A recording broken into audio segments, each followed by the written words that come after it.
What is going on, everyone? Welcome. This is Fun Speculation Podcast.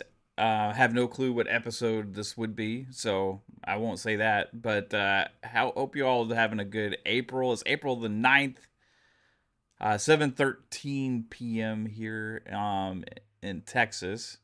Hope everyone is having an awesome day. Shout out to everybody who is here in the chat already. I see some awesome names. Brett Bingham, how's it going? PTK Blam. Got Mac 22TH54. Sanchez MTZ Gaming, how's it going? Got BT Maverick 707. We got Be Nice, how's it going? Stanley Francois 9663. Hope you are doing well. Phantom Death, how are you? Black Card A, what's up? E Ranks, how are you doing as well? Shout out to all of you for joining in. Yeah, I'm by myself right now. Fuzzy should be here at some point in here, but I decided to go ahead and just get going to keep you guys from waiting. But yeah, we got a lot to talk about today. There's been like ever since I think March-ish, it's been pretty frequent with Xbox news. It's been really quiet, I would say, with Nintendo and PlayStation stuff, except for like the negative shit that happens occasionally with PlayStation. But, it's all right. We got plenty of Xbox stuff to talk about because we have Forza Horizon previews have been dropping everywhere, and game looks. I'll save my thoughts. You can already get the gist of that, right? Also, we had some more updates coming from Asha Sharma on Twitter, and she talked about some new things coming to insiders that is already there. So combining those things, pretty awesome stuff. On the negative side, there's been some more Halo Studios turmoil from former devs. So I don't know if we'll get to touching on that or not, but I don't know how much of an impact that has on anything. But it's interesting just to see that despite the change to Halo Studios, a name from 343 with the different leadership and all these other kind of things, we still have to see reports from either former employees or this or that about ongoings that have been happening within the culture of that studio. Um, it seems like no matter what, like Halo can't catch a break with just positive um, feedback or positive momentum, and it's like one of the franchises like should be the pinnacle of positivity. But for some reason, it's just like always something there with Halo, and I don't know. I mean, and this isn't manufactured from fanboys or any of that kind of stuff. It's comes from the actual people that work there, right? So it's annoying to see this stuff, but it's happening and it's there. So welcome my dogs to the podcast as well. They like to bark every once in a while, make an appearance. Shout out to you, Thatch. Hope you're doing well. Sinceres, hope you're doing well. Also, and the one and only Fuzzy Belvedere, welcome to the show, sir. Just kind of saying hello to everybody, and now we get to say hello to you as well. What's up, Fuzz? What's up, everybody? Can you hear me? Yes, sir. You sound good. Awesome, awesome, man. It's been a pretty busy week as far as sports is concerned, so Yeah, man. pretty exciting. Yeah, I know. You like seeing these previews, and I don't know what we'll get into first. Like, I maybe some of the Asha Sharma and return to Xbox with the console updates on that stuff first. Then we'll touch on all the previews with Forza. Maybe dabble a little bit into some of that Halo stuff, but I don't know how big of a deal it is at the end of the day. Like we'll have to wait and see, But man, you been playing anything? Are you still on your NASCAR kick, or you push that aside? I pushed it aside for right now, only to be working on the wife's movie and stuff like that, Yeah, doing the post processing stuff, and kind of regretting I didn't invest in like a time code sequencer deal since we did audio and camera and then the lavalier mics on the talent and stuff like that. So Yeah. but just lining everything up by hand. So taking a little longer than expected, but still having fun with it. How did the filming go? Was it fun? Went great. We had a couple of spurts of rain. Kind of prepared for it. We even had like a plan B as far Mm-hmm.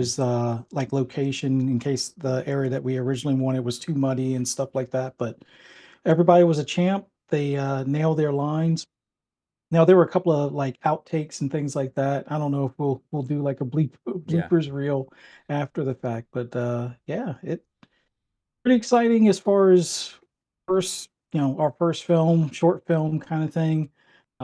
It's probably only going to be about 6 to 10 minute range, Mm-hmm. depending on if I can get all of the B camera, B roll type footage mixed in nicely and stuff like that. But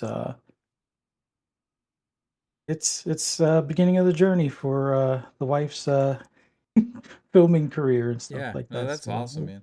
Is this something that we'll be able to watch eventually, like on YouTube or something like that? yeah. Now I was trying to make the deadline for tomorrow for New Jersey HorrorCon, but Mm-hmm. we will definitely have it. I would say probably by this time next week on YouTube. Just be on the lookout for a movie called Hapless Hal. Already has the listing and the cast listing on IMDb. Just got to get the everything lined up as far as all the scenes and special effects, which I'm pretty proud of. Even though it's low budget practical effects Yeah. and stuff like that, but it turned out a lot better than anticipated. So Yeah. That's cool, man. It's cool to see you guys like any of like our friends like just doing cool, fun shit like that, you know. And you're retired, so it's fun to put your energy into something like that, right? But yeah, yeah, man. It's been me. I've been playing MLB The Show. Um, I've been playing a little bit of Arc Raiders, not anywhere near as much. Kind of still waiting on a new map to drop, which is supposed to be sometime this month. I don't know if they've announced the actual official day yet for that. And then a little bit of NBA. I'm kind of in one of those sports gaming kicks right now, but they mainly just kind of obsessive over the career mode on MLB The Show right now. Been really watching a lot of sports because this is a time where baseball season starts. You got basketball regular season kind of winding down. You got the NFL draft coming up. So like, there's just I spend a lot of time just watching all that shit too right now. It's a cool time for sports fans if you're into multiple sports and stuff. This is one of the best times of the year for that. So, but yeah, man. Whew, we got Asha Sharma made some promises. Made some promises when she was announced as the new CEO of Xbox, the new president of Xbox, or whatever the official title is. I don't even remember exactly what the official title is, but replacing Phil Spencer in that role. Sarah Bond left. She was like, "I'm out ski." Uh, she was kind of thrown under the bus a little bit on the way out. But Asha Sharma had some things that she wanted to say, and the number one thing was return to Xbox. Everybody was like, "What does that mean? What does this actually mean?" She was like, wanted to put focus back in on the console, and we're like, "Okay, what does that mean? What is she gonna do? How's she gonna win over this and turn this energy around?" We talked last week about how there's this kind of new surge of positive energy kind of around Xbox, kind of community in a way is kind of coming back together, and all of these things kind of around a lot of the positivity going on. And then we got more update news today, and also with all the negative PlayStation stuff that's been happening, I would like to say that Xbox avoided stepping on a massive rake with that immediately following, which is actually very interesting to see. I don't know if we asked if there was going to be rakes that they were going to be stepping on constantly. It's almost expected when PlayStation has like a massive uh, n- bad news cycle. I mean, they had two in a row. They just shut down a studio, and then they raised their prices on consoles. And we were okay. When's the shoe going to drop? Usually it would be the next day, right? If it's just par for the course for what happens with Xbox, but there was absolutely no rakes last week. Fuzz, were you surprised? Kind of, but like I'm liking this new regime as far as how they have handled themselves these past couple of weeks. Like I figured if there was no bad news by like that previous Friday, that there probably wasn't gonna be bad news. Like, usually, like, that's their cutoff. They have the bad news cycle, carry out throughout the weekend, and everybody loses their mind, and hopefully by Monday, everything goes kinda back to normal, but, yeah, once Friday came and went, I was like, "Wow, this is a nice change of pace." More positive stuff as far as, well, the achievement thing more recently, but, like, the UI updates, the reinvigorating of the backwards compatibility team, um, talking about the showcase as well as the fan fest and having it be like a nationwide, well, not nationwide, but like worldwide fan fest, celebration for the anniversary and stuff. So yeah, they've been pretty good as far as good news all around.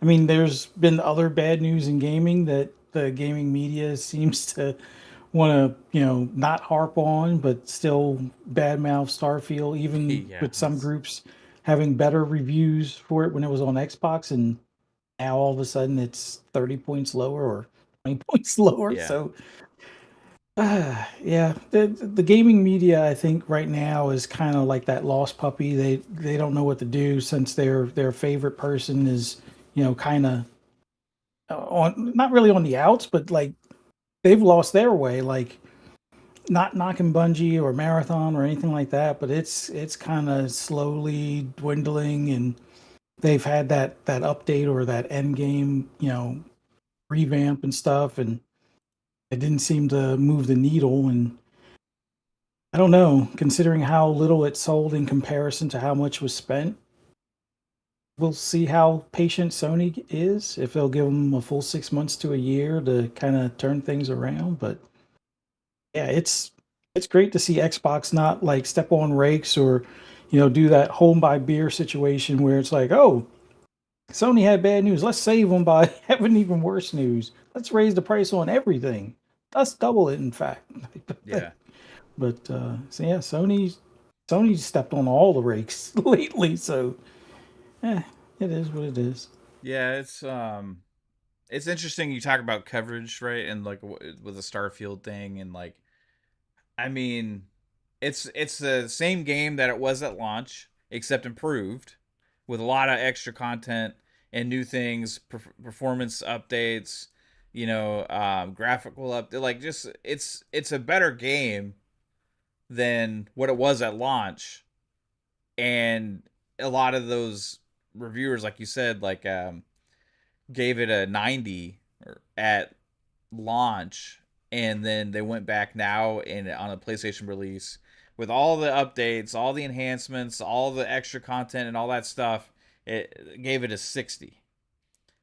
And it's I get that it's different people reviewing the thing, but when people see review scores, especially like on Meta or just in general, be honest, they don't really look a lot of times at who the reviewer is.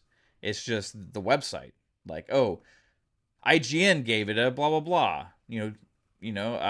Like GameSpot gave it a blah blah blah, or Dual Shockers gave it a blah blah blah. And there's this weird thing with now, like if we were to review games, obviously, like I would give something a different score than you would, or Jasper would, or anybody at 3-bit would.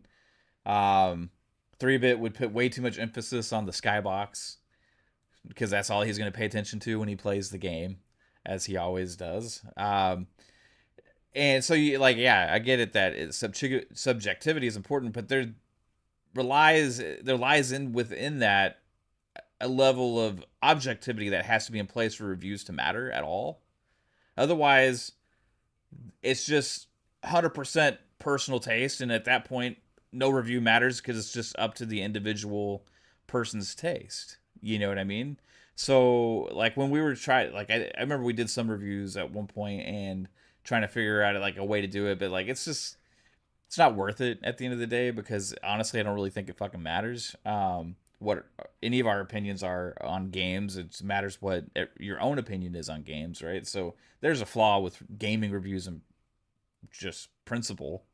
But when we were doing it, I tried to come up with a score system that was taking into all accounts, and I would weigh in everybody's different opinions and come up with like an aggregate score within that, you know.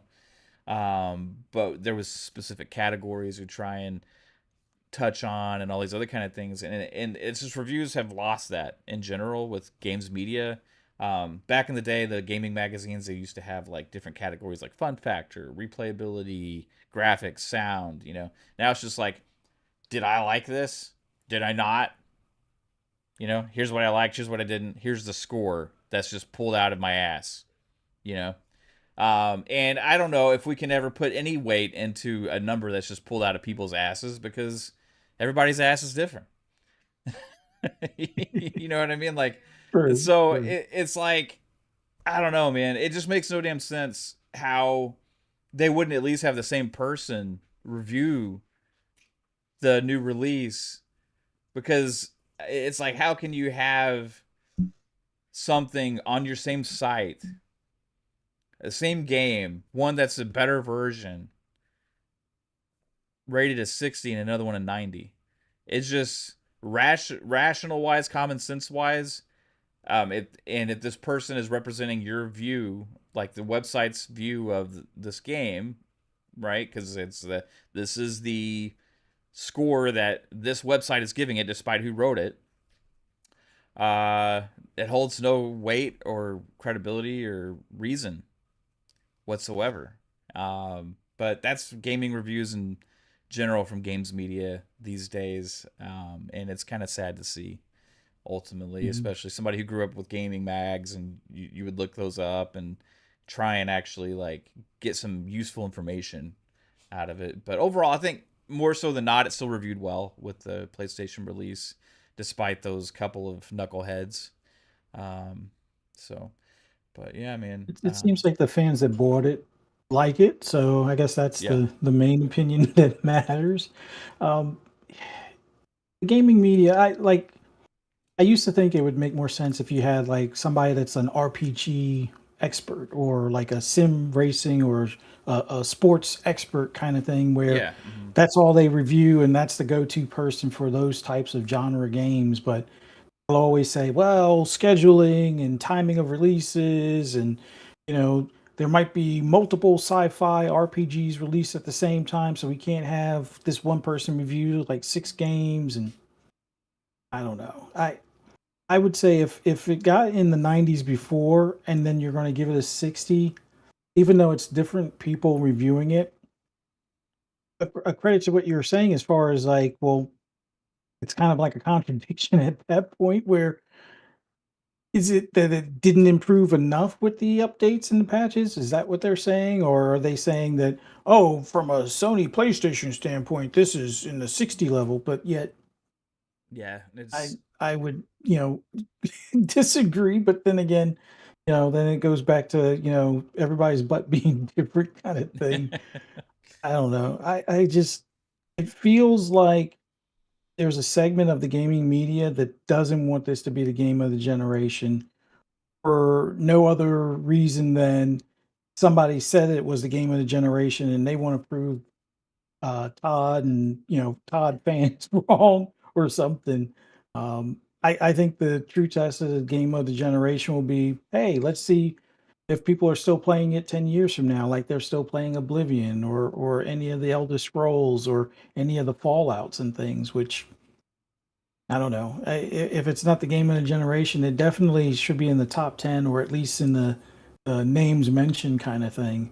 And the 60 just feels like, that's oh, not a well, 60 game. I mean, nah. it's no world, that something that doing as much as impressively as that game does should ever receive that score if you're being objective about the different facets of it. if you're only saying, is it for me, then that holds no weight. You know what I mean? Like, it's not. And my point on that is like, it when you write a review, right? The point of reviews in general, and correct me if I'm wrong on this, anybody, but this goes back to any consumer product or consumer thing or whatever. The point of reviews in general is to give consumers a kind of heads up on this. Is it worth your time? Is it worth your money? Is it worth, like, and that can be cars, could be movies, could be any consumer products, like fucking review a blender. You know what I mean? It's like anything. That's the where the basis of reviews comes from.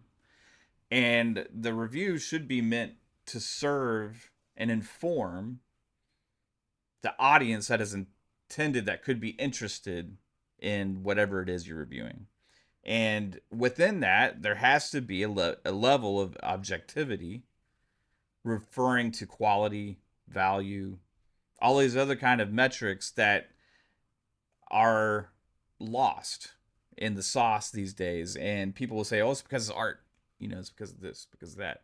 You can easily look at one game, compare it to another game over the course of history and stuff, and recognize ambition for one, recognize scope, recognize detail, recognize like mechanics, all these different things. And if you weight everything accordingly into your thinking and put weight on those individual things, as opposed to just, hey, I didn't like this because I don't like these kind of games, whatever, it just didn't do anything for me, blah, that's not serving the audience in that regard. That's serving the person that reviewed it only.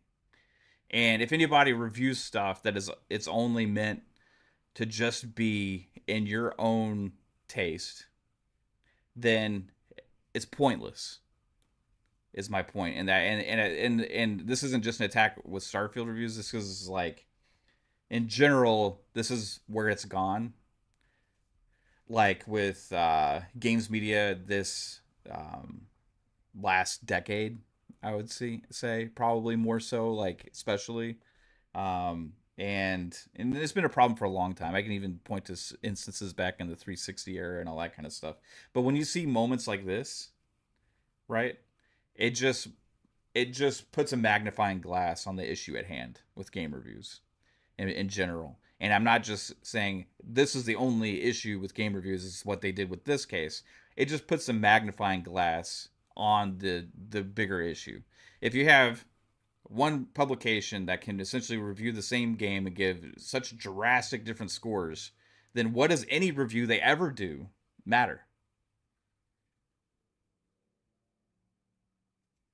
Yeah. If it's somebody's own personal blog, like, hey, this is just me and my own thing, and people only come here for me, that's the thing. But you're representing a company that is putting their name behind it. So it's an interesting thing in general, but it is what it is.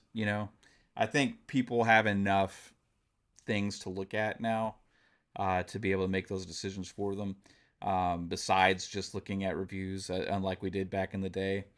um, but yeah, it's a shame what it's turned into, for sure. And it's like, and I know the other shameful thing, that's part of it, is also aggregation, clicks, getting enough attention for the articles as well, which these websites would say no, that they don't put that into their thinking. However, when you know where a lot of the sponsorships money comes from and things like that, then okay, it's really obvious to see sometimes why they're leaned in certain regards towards certain things. And you can look at even Christopher Dring, for example, right? He always claims he's not biased. He always claims this, claims that, and then he has negative slanted leaning Xbox articles all the time, positive PlayStation sentiment. You can have both companies do the same thing, whereas one company is uh, either made an excuse for or applauded for, and then you have another company chastised for, right? And then you can have articles come out at random times just to make up some random shit about own personal feelings or personal things that they have heard or whatever, um, negative. But then, Christopher Dring himself put out a thank you note for his own new venture that he started a year ago uh, when he launched the game business. And I have to thank those that have sponsored us. We wouldn't have been able to do any of this without you. So thank you to Sony. This is the first one. Keyword Studios and Green Man Gaming. We have some new sponsors coming on board this year too. Um, yeah. So yeah, you just gotta see it for what it is, everybody. And it is what it is, right? Um, I saw, hey Alvin, I saw you in the chat. Shout out to you, Alvin. And I gotta apologize, bro, because last week I saw you had super chatted, and we were in the middle of conversation, and I was going to read your super chat, and I just fucking completely forgot because I'm an idiot. But it is relevant also to what we're gonna get into now. So I wanted to start off with your super chat. Last week we were talking about if exclusivity was on the table at all, like for Asha Sharma, if people think that she's going to bring it back on, with because there's been a lot of discussion about Gears and is exclusivity on that a thing? If it is, would she be getting credit for that, or was that already the plan? Who knows? But it hasn't been announced yet for other consoles. Alvin 9033 with a $5 super chat last week, bro. Super appreciate you. Said her first day on the job, one of the things Asha said was, the plan is the plan until it isn't. So just let that be the media response and keep it moving. If and it basically was regarding to if they do bring back some form of exclusivity, that should just be what the response is. Yeah, and I mean, yeah, right? Because I say we're doing what's best for Xbox and the fans, and if they feel like that's what they think is the best in that regards, then that it is what it is. Don't take games off PC. I'll have some shit to say about that, um, Yeah. if they do. But other than that, man, it's like, yeah, I think anything's on the table at this point, and who knows? I won't judge them any way because I don't really care, right? Um, but there is a lot of positive sentiment still ongoing, and especially towards Asha Sharma now because she made another post again confirming that there was a team put in place, Fuzzy, for fan sentiment, fan feedback to implement features and requests that have been going on for some time. And she said the last time when they did the last update that there was going to be more coming. These things have already been hitting insiders, rolling out to people as in kind of like a regular basis. It's going to seem like at this point. But already the second console update with features directed towards fan feedback, this time addressing achievements, as well as some other things. So, yeah, I feel like that she had, when she made that promise of return to Xbox, and then when it was asked upon her about, listening to the fans, and then also, giving, putting a focus back on the console, right? And then tying that back to what I heard her say in another interview regarding other stuff, but when she was in charge of like AI shit, regarding like, hey, a a plan or a statement is holds basically no weight unless you have action behind it, right? And I do feel like even though these are small things, right? It goes a long way to show that you are doing something. And there's the other side to this that I want to get into, Fuzz. But do you think that she is delivering on already with just these things that return to focus on console? Yeah. I think ever since she said the word console, one, it's been said more in the past month than probably the past couple of years. But there's been, I would say, it may not have been a community wide request as far as an update to achievements, but there's been talk of that for God knows at least 4 or 5 years at least that I can think of when it was first hinted, and I think things were looked at and nothing came of it type of deal. She's definitely focusing on those things that may have been either missed or overlooked for whatever reasons by the previous, regime kind of thing. Um, and just chipping away little bit by little bit on each one of those, delivering on things that fans are asking for, delivering on bringing the focus and positive attention to the brand. Like like we were just talking about, they haven't stepped on rakes, so it's one of those things where, hey, people are upset about the Game Pass price increase. All right, well, let's talk to Netflix. Let's also, see if there's another tier that we can create. It might be that stopgap, or get people back to where they're not completely downgrading to premium. When they were primarily subscribed for like day and date stuff for first party. So that's probably still coming down the road. We'll see how far. I'm pretty sure they'll make some sort of announcement at the showcase. But yeah, the UI stuff, the achievement stuff, the back compat, being kind of reorganized or being reopened, let's say. Even the for you price deal that they did for the consoles to Xbox One owners. It's like there is a focus to get one everybody or as many people within the platform on a series console, and two, they seem to want to get that message out that they're listening to the fan base and working on things to kind of especially with this being the anniversary year, get people excited about the brand and what's coming, whether it's the new hardware down for next year, or if it's the games that are coming throughout this year and into next year. Yeah, there's definitely some stuff she's delivering on. Now, some of it may have already been within the plan prior, but the way she's come in and handle things, and even clap back at some of the gaming media or some of the people on social media and stuff in a way that not saying Phil never would have, but it was like we hadn't seen that type of checking from Mm-hmm. somebody at the Xbox higher up place since the whole famous crap gamer thing about Yeah. what you wouldn't play a game because somebody else gets to play it kind of thing. We haven't seen anything like that from any of the Xbox executives since then until she stepped into the picture. So yeah, I would say she's delivering at least for the short term. We'll see what the long term looks like, but I'm liking what I see so far, and all things are pointing to this continuing. You know, I kind of joke with some people before as far as with the whole Satya and Amy Hood deal. It's like maybe they come to realize that some of the pressures that they were applying is what hurt the brand.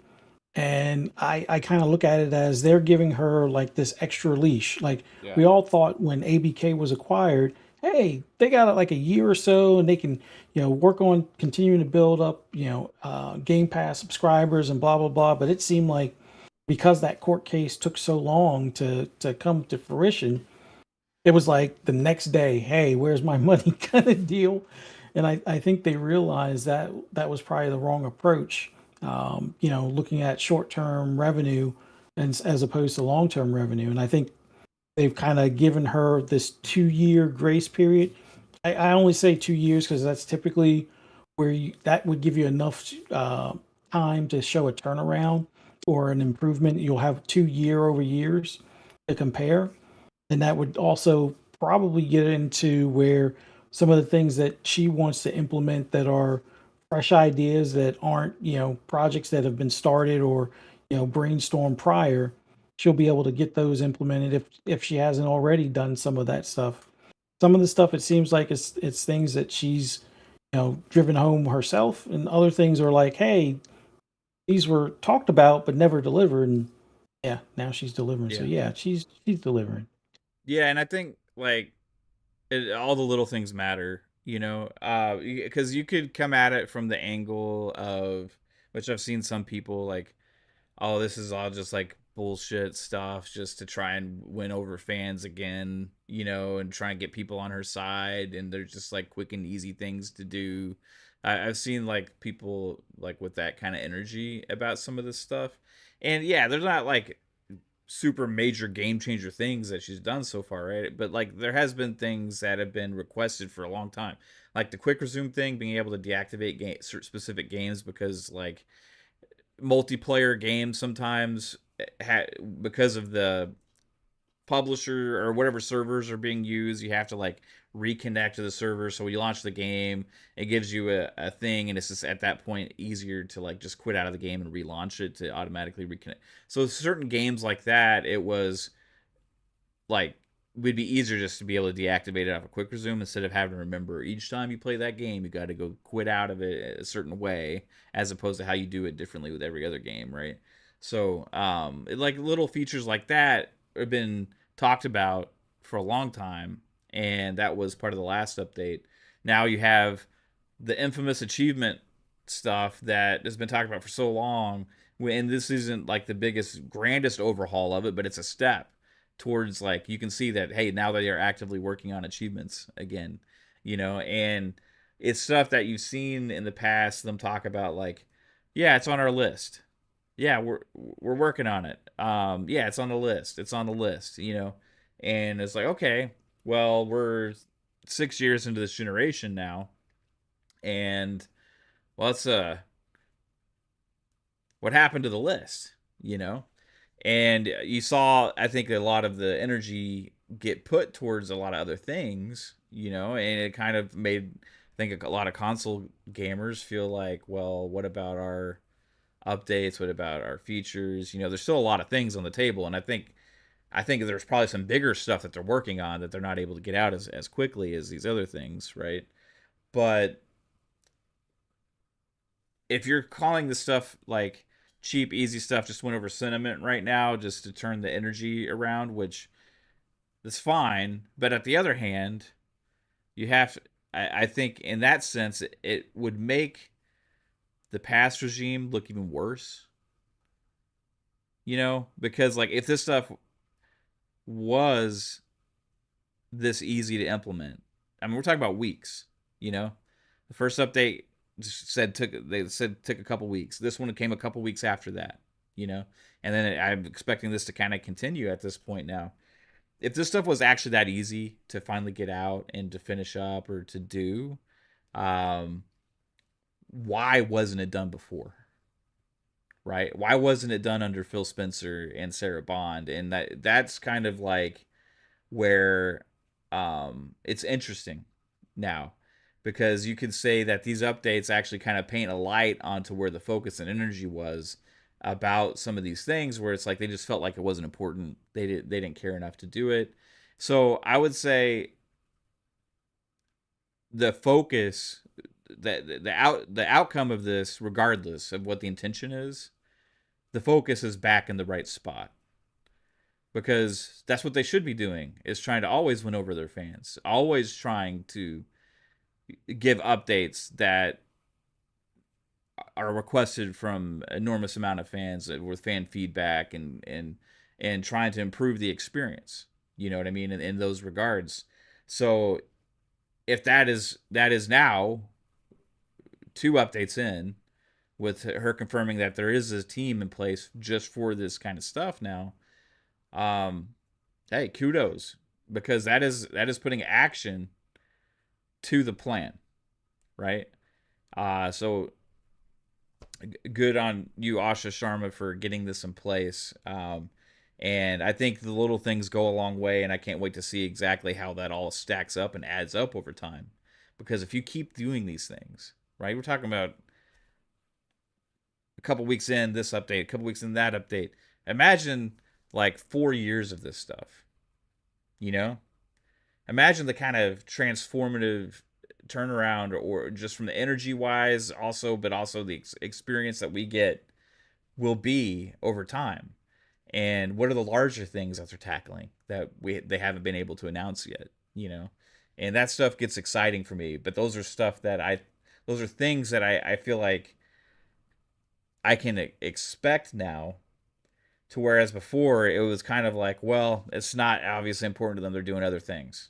You know, they stopped the backwards compatibility program. They stopped doing the FPS boost things. They stopped doing all that and all those things. They stopped numerous updates. They got rid of game DVR.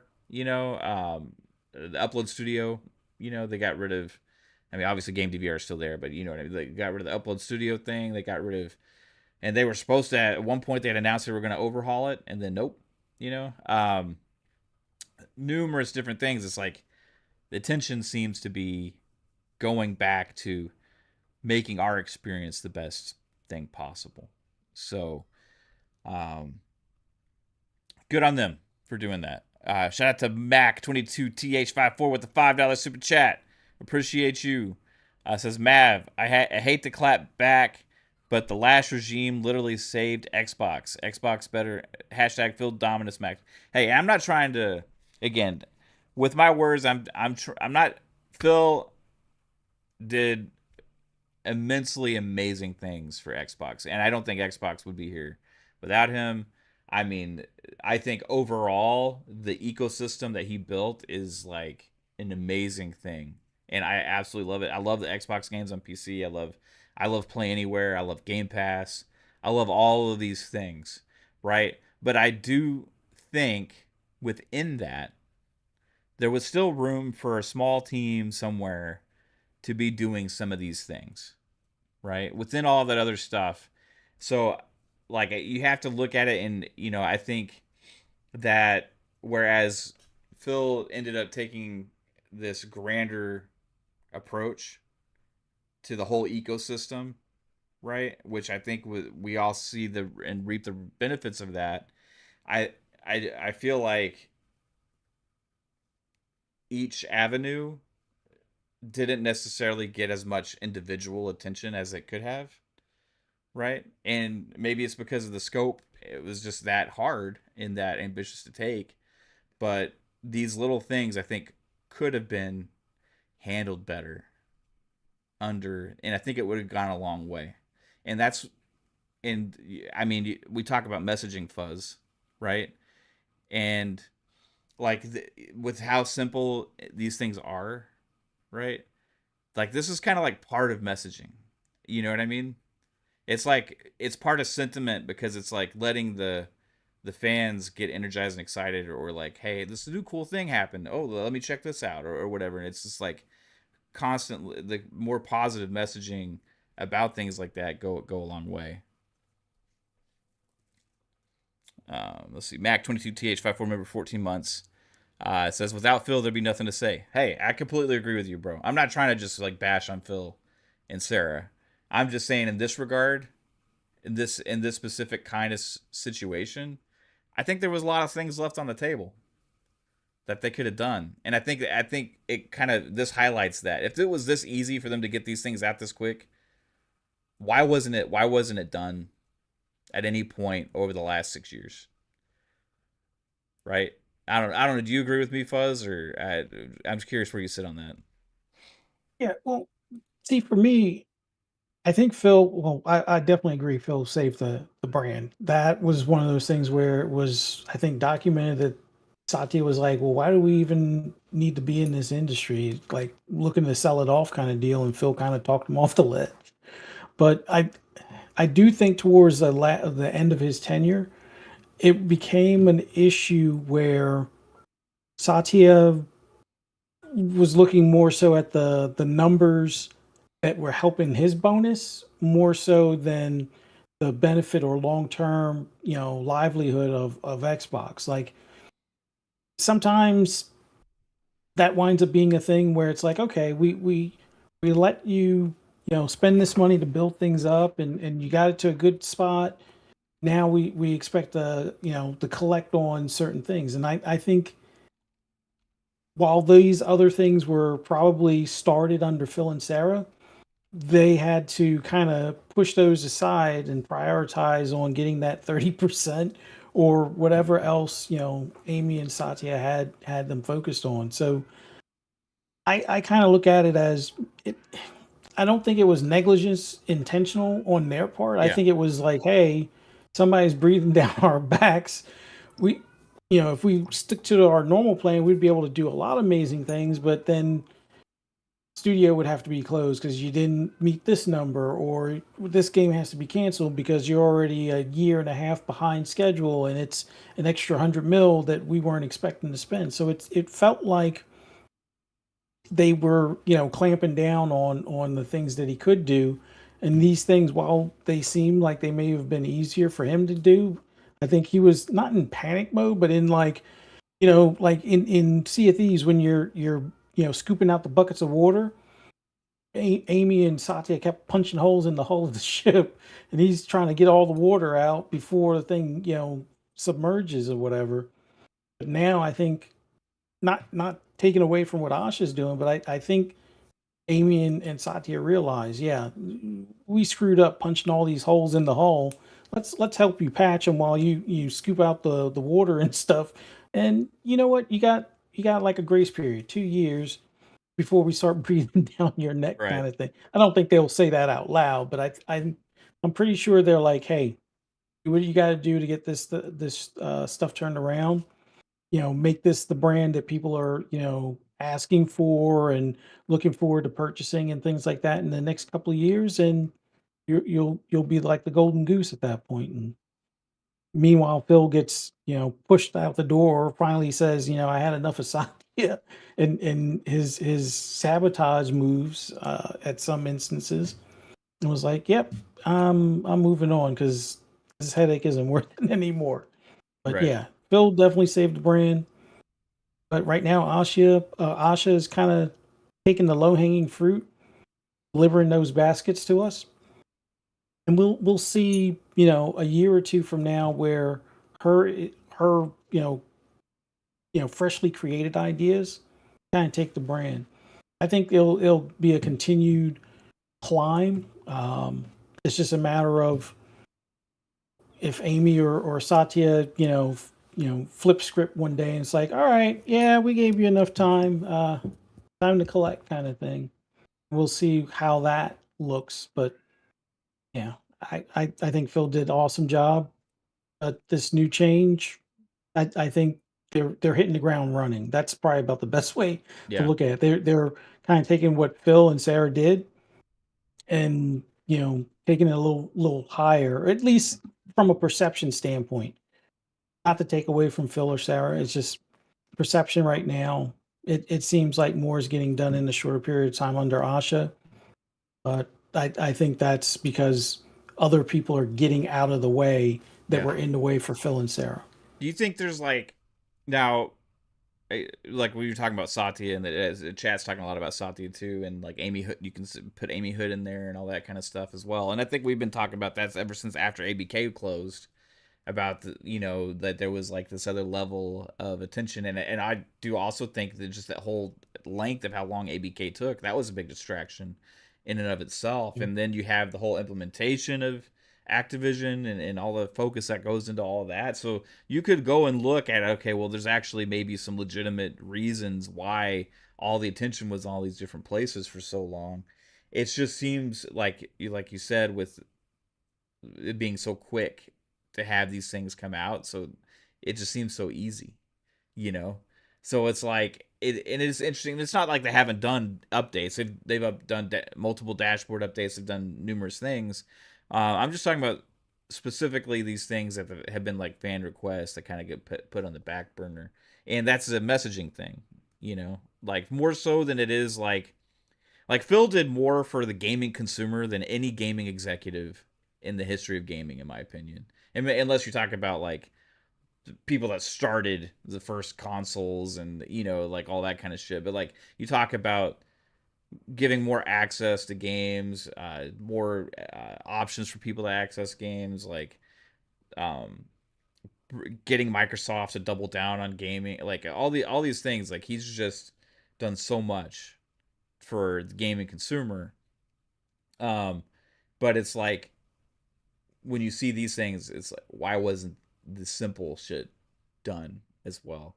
And I think you in the chat are hitting the nail on the head with that. It's kind of like, could he have put his foot down and be like, hey, we need to make sure? He probably could have, right? it didn't seem like it's a major expense. At the same point, with everything else, the weight that was on his shoulders, how important was it to him to focus on those things with everything else going on? And maybe like what you're saying in the chat is like, you know, regime change, trying to change the identity. We're trying to change the sentiment. We're trying to repair some of the damage that was done to the brand by maybe our own decisions with Satya and Amy Hood, like kind of breathing down those necks and stuff. Like maybe it's like okay, like you said, maybe we're gonna be hands off. Not blank check like somebody had said before. Not quote that, but Satya fully on board with this new direction and new vision, right?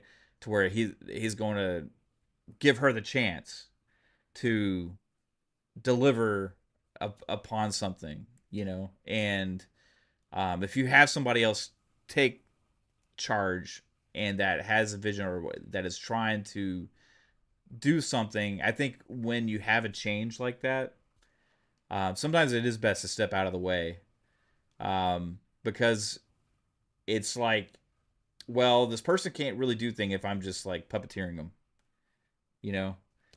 So do they go in and what do they achieve? Let's see the results of that, And I think that right now they're probably looking at things and grand scope.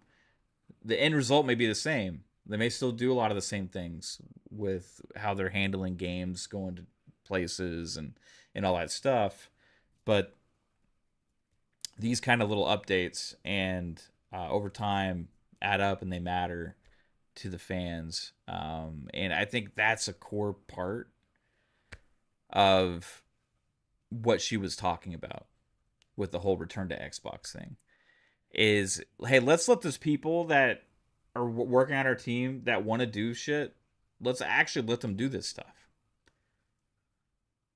We have all these people like requesting all this stuff for so long. Like, how many people have requested quick resume, like feature enhancements? How many people have requested like overhaul on achievements? How many people? And it's, hey, two of the first things are tackling this. Maybe in small ways at first, but it's cool to see, man. And I think, like I said, it's like a messaging thing. It's like, hey, we are here to support the people that are actually investing in the brand, not not just pouring our attention into people that don't have as much interest in the brand, right? Because that's like where Satya maybe's focus was. Let's just grow, grow, grow, grow, grow, and as many users as possible, as many gamers as possible. Well, what about the people that already had here and have been there? And that's where these things come into play for sure. Um, Deca says Phil had entered his retirement window and a younger replacement was needed. They brought in a qualified candidate with no baggage and set her up for success. They have a playbook. It's like, do you think there's something to this too, Fuzz? Like, okay, because when Phil came in, you remember like back, was it 2013, 2014 17. as head of Oh, Xbox? yeah, that's right. Yeah. Yeah, right after Xbox One launched and then the whole TV thing and Don Matrick left. I remember I was listening to podcasts back then a lot, and like I remember he stepped in. Then he had the whole thing where he stood on stage at the first showcase that Xbox had at E3 and was like, "We're going to do this, this, and this," and he actually did all those things. Went over the community again, went over this, and then the changes came out, like Game Pass came, and then it was like this energy of we have a mission and we got to get this shit done, right? To where he's since then he's ascended multiple times up the ranks, even above just head of Xbox, right? Um, and man, I think over time, just like with any job, and maybe any of you can relate to this too, if you've been doing the same job for a long time, right? Which he's been at Microsoft for 30 something years and grown to the point where he was at, I feel like there's a point you get to where it's like you're more managing things. You know what I mean? And it's less about having to do things because you just have to get this shit. Like it's like, man, I this is the stuff I really want to fucking do. You know, I really want to fucking do this stuff, and I got to find a way to make it happen. At some point, it's like, okay, got this, got to, manage this, manage that, manage this. Okay, we're doing this whole big ordeal here. Gonna deal with this headache, and it becomes like not necessarily like mundane, but you just kind of settle in, you know. And sometimes when you have a change, despite how amazing somebody else was, and I think when you settle in, you can lose focus on individual things sometimes, right? Like, and sometimes when you have a change, you bring somebody in, it's like this new energy that comes into a place that is hungry, right? That is determined, that has a mission, that wants to immediately have plans of action. And I think it's easy to see the results of those things as opposed to the status quo usual trends that we've been seeing for a long time, right? So I think that's part of also where a lot of the sentiment comes from. It's just like it's a different energy, right? Do you see her as being potentially like a little bit more aggressive in those ways, just being new? I don't think we've gotten to see how aggressive just yet, but Yeah. she does feel it does seem like she is a bit more aggressive, at least more so than the way things were towards the later part of Phil's deal. Because and this isn't knocking Phil, and it has to do more so with he probably was already tired of having to correct or recorrect IGN or a couple other places that would say the same nonsense in reference to a particular issue or a non-issue for that matter. And it seems like Asha's like quick to say, "Hey," well, she didn't say console, but I think she reiterated we're focused on the console. And the other one was I can't remember if it was Ryan McCafferty or somebody. It said something, and she had to correct them on, what the focus was and things along those lines. Oh, about the AI, about her not being or her being AI, and she's like, Yeah. "Nope, this is my actual social media account. Just because I worked in AI doesn't mean I'm AI or something to that effect." And Stein, it feels like Stein, the social media manager, has had some of the shackles kind of removed because I'm pretty sure there were a lot of times he would bite his tongue with some of his posts that he would like to say, some not harsh things, but closer to like a Wendy's response on things. And it feels like now he can kind of do that. I mean, maybe not go as far as Wendy's, but like it definitely seems like a shackle has been removed kind of deal. So yeah, it feels like they're a little more aggressive, and I don't know, maybe some of that's Matt Booty whispering in their ear about spending PlayStation out of business. We'll see if there's anything to that. If now that he might have that opportunity to kind of push that for third party money hats or something to that effect, but we'll see. But yeah, it does feel like it's a little more aggressive, at least than what Xbox messaging has been for 2 to 3 years now at this point. Yeah. Yeah, it'll be interesting to look back, Um I see Razor Ultron saying Poison is not being nice to I don't know what's going on, bro. I don't know what's going on. Shout out to you, Razor. Hope you're doing well. Um, Phantom Death says Phil and his team's moves were predictable for Sony and others. Asha is dynamic and moving so fast for Sony to understand what's even happening anymore. Yeah, I don't think you'll. I mean, maybe I'm wrong, but I don't think you'll ever see her sit on like a show of like um, somebody like a big podcaster or something and be like, we're not gonna be able to get gamers away from PlayStation. You know what I mean? Like we like, you know what I mean? That I remember that you remember that moment right after. Um, was this right That was after? right after Starfield. Was right after Like you could make an Redfall? 11 out of 10 game and they still won't. convert or something like that. Yeah, no, I think it was right after Redfall, right? The Redfall Okay. launch. Yeah, yeah, yeah. And like everybody was like, "Oh man, like what this heavily marketed game," and I think it was extra highlighted because it was like the first big release in a while. Because that was like when they had gone through the drought of not having a lot of games. And like Redfall comes out, they're all excited, and then is like said those statements of like, yeah, I mean, just like we lost the biggest generation. We're not gonna get people to abandon their PlayStations to buy an X. Like it's just that energy. I remember like me and Pong were on a show, and he had major issues with just that energy in general. You're putting out, even if it's reality, right?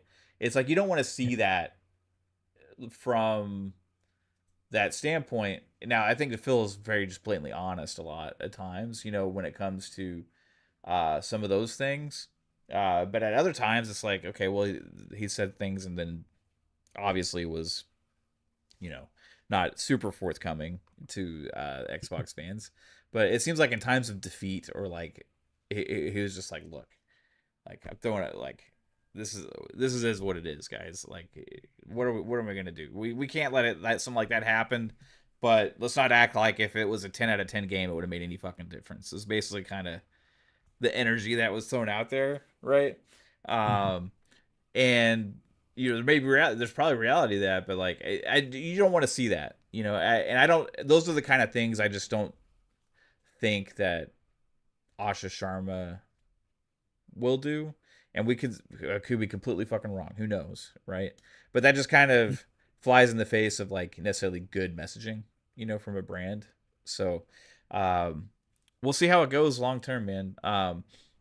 You know, you could look at certain things how they went this generation, and you could point to certain things that happened, and you could like easily say this was a turning point, this is a turning point, this is a turning point. But I honestly look back at the beginning of it, and although I this is for me it's been like an excellent generation of games, especially where they are at now, like with so many games coming out. I think Game Pass has been absolutely fucking incredible. You remember, like I remember what was the fucking big Square Enix game that multiplayer one. It came out, it was tons of people were playing it, but then they had Outriders. server issue. Outriders, yeah. Outriders came out. That was like the first big triple A, like kind of triple A, if you want to call it triple A, I don't know. It's a well advertised, highly sought after launch, right? That went into Game Pass day and date. And I think I was on Boom Show, or like I was like, this is a game changer kind of moment, because that means that this is always possible now, you know? And since then, yeah, it's become a thing where sometimes like there's games from third party publishers that are highly marketed that are going into Game Pass day and date, and it's just become reality. Not only third parties, but also obviously all the first party lineup has grown as well. So um, it's been interesting to see this generation. I think overall it's been really good. However, you can look at certain points where it's like, okay, this was like a bad moment. This was a bad moment, and those kind of things added up. And I'll point to one specifically, Fuzzy, where at the time was a great moment. But I think as you look back on it, it's like, did that hold up? So let me get to the super chat. I want to get into that real quick. Mac22TH54 with the $2, appreciate it. Says, I don't know, Fuzzy. The ABK purchase was pretty aggressive. That was very aggressive. Oh, okay. Yeah.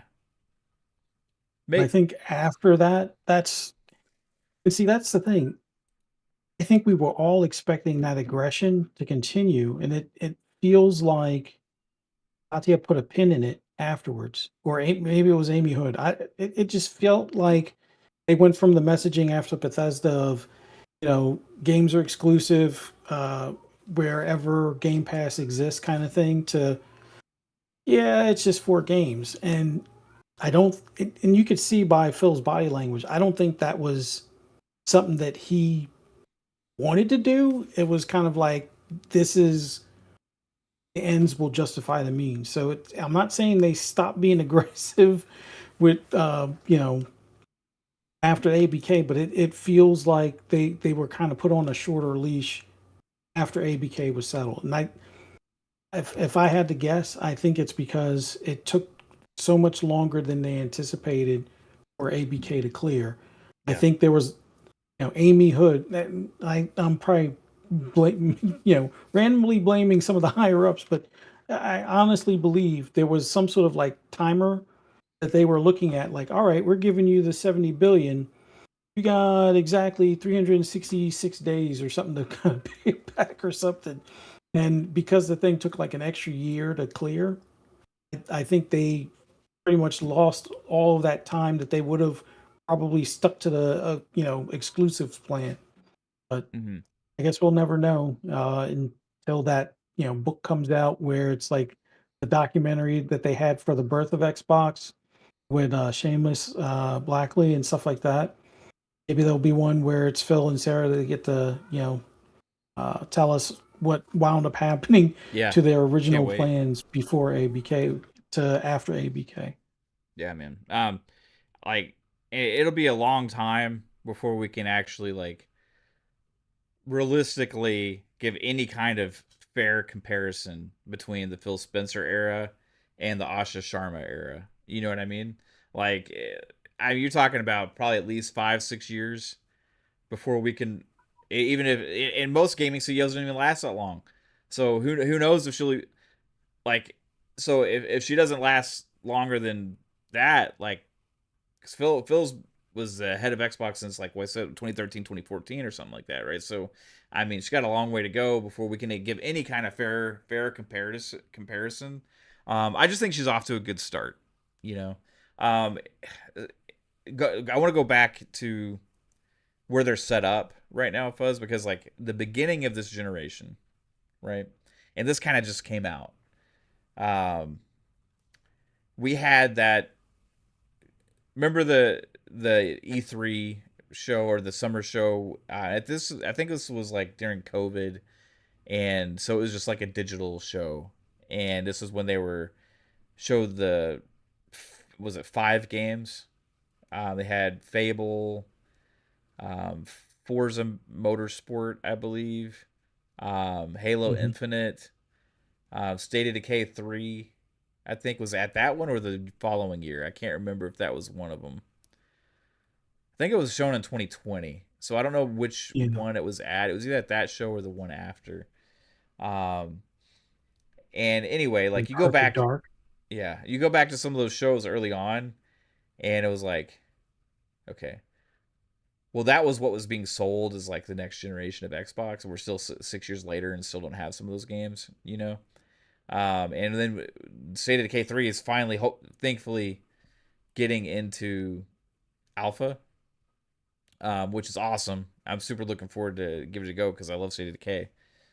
But then in an interview, like the head of State of Decay 3 was talking and was like, yeah, basically the game didn't exist at all. Like it was just in a Word document pretty much when that trailer was made. I mean, this was with regards to is there going to be like zombie deer and animals? And he was like, no, it's not in the game. It's like back then that was more of just representation of ideas because we only had a small team that was even doing anything, and the game only pretty much existed in like a Word document, and it was like, wow, that was like one of the big exciting trailers that we all were like. I remember it was like on the front of like our intro for a long time. Like it was one of those big exciting trailers. You had the Perfect Dark thing. It was one of those things. You had, a lot. Halo Infinite even was not as far along, I think, as we had assumed at the time, because it ended up getting delayed by another year. Uh, so it's like looking back at some of the early, it's like they just weren't ready, I think, for games wise for this generation. And we have to be honest and realize that they didn't have a lot of fucking studios. Like Ones that they just acquired they had, hadn't had enough time to yes, get everything unpacked, kind of deal. yeah, they had just acquired Undead Labs, right? Um, they had just acquired Compulsion, right? They had just acquired. I don't know if Double Fine was at that announcement or after. I think Double Fine, Obsidian. And I remember the first Outer Worlds 2 trailer. The Obsidian was like, "We don't even know what this game is yet, but here's a trailer, right?" But it only took them 2 or 3 years to make that game, so it was like justified. But some of these games took like, "Hey, where's it? Year 6, right?" And some have been canceled or non-existent yet. It was thankfully State of Decay 3 has still been a thing, but it does seem like that, like this generation going into it, like a lot of the big games that they had to show us to get us excited was, it's not that they weren't intending to make these games or didn't think that they were going to be out sooner than they were, but it's kind of comes across now that it was like a lot of smoke and mirrors, right, for the beginning of this generation. And I think Phil knew what the problems were. That's why they went on this acquisition spree. They needed studios to make fucking games, you know. But we've been second half of this generation. We're finally reaping the benefits of it, you know. So, um, interesting to see. I think. Do you think Asha's way set up better for success than Phil was? I, I think so in the sense that, like you said, all of the studios that were acquired. I think when he took the keys to the building, kind of thing, I think they only had 4 or 5 studios, and there was this sentiment that I wouldn't say people were tired, but it was more so the gaming media was tired of Halo, Forza, and Gears, kind of, the triumvirate or the triple pillar setup. But I think now, considering everything that's over at Activision, everything that's with Blizzard, everything that's with Bethesda, as well as, what is it, like 19? Is it 19 studios for Xbox itself, or is it like 16 or something? But then again, Um, well, I mean, you have well, all. a couple of them Mean have closed, but or merged. But you're I talking about think it used to be like 17 after they acquired all of the other studios. you talking about But that including ABK and stuff, or are you talking about No, just? because with ABK and Bethesda, I think it's 30 plus. Yeah, it's, I mean, Blizzard itself is made up of like 9 different studios. You know what I Yeah, mean? So it's like even kind of hard to count that because they're in charge of multiple IPs, right? Then you yeah, have the rest of Activision, which has several studios, and you have but Bethesda, which has several studios. So if you just count, if you take those away, I think they were down to like 5 or 6 originally, because they had Turn 10, they had 343, yeah. the Coalition, you had World's Edge. Was it? It's called World's Edge. What's the fucking studio that makes Age of Empires and stuff?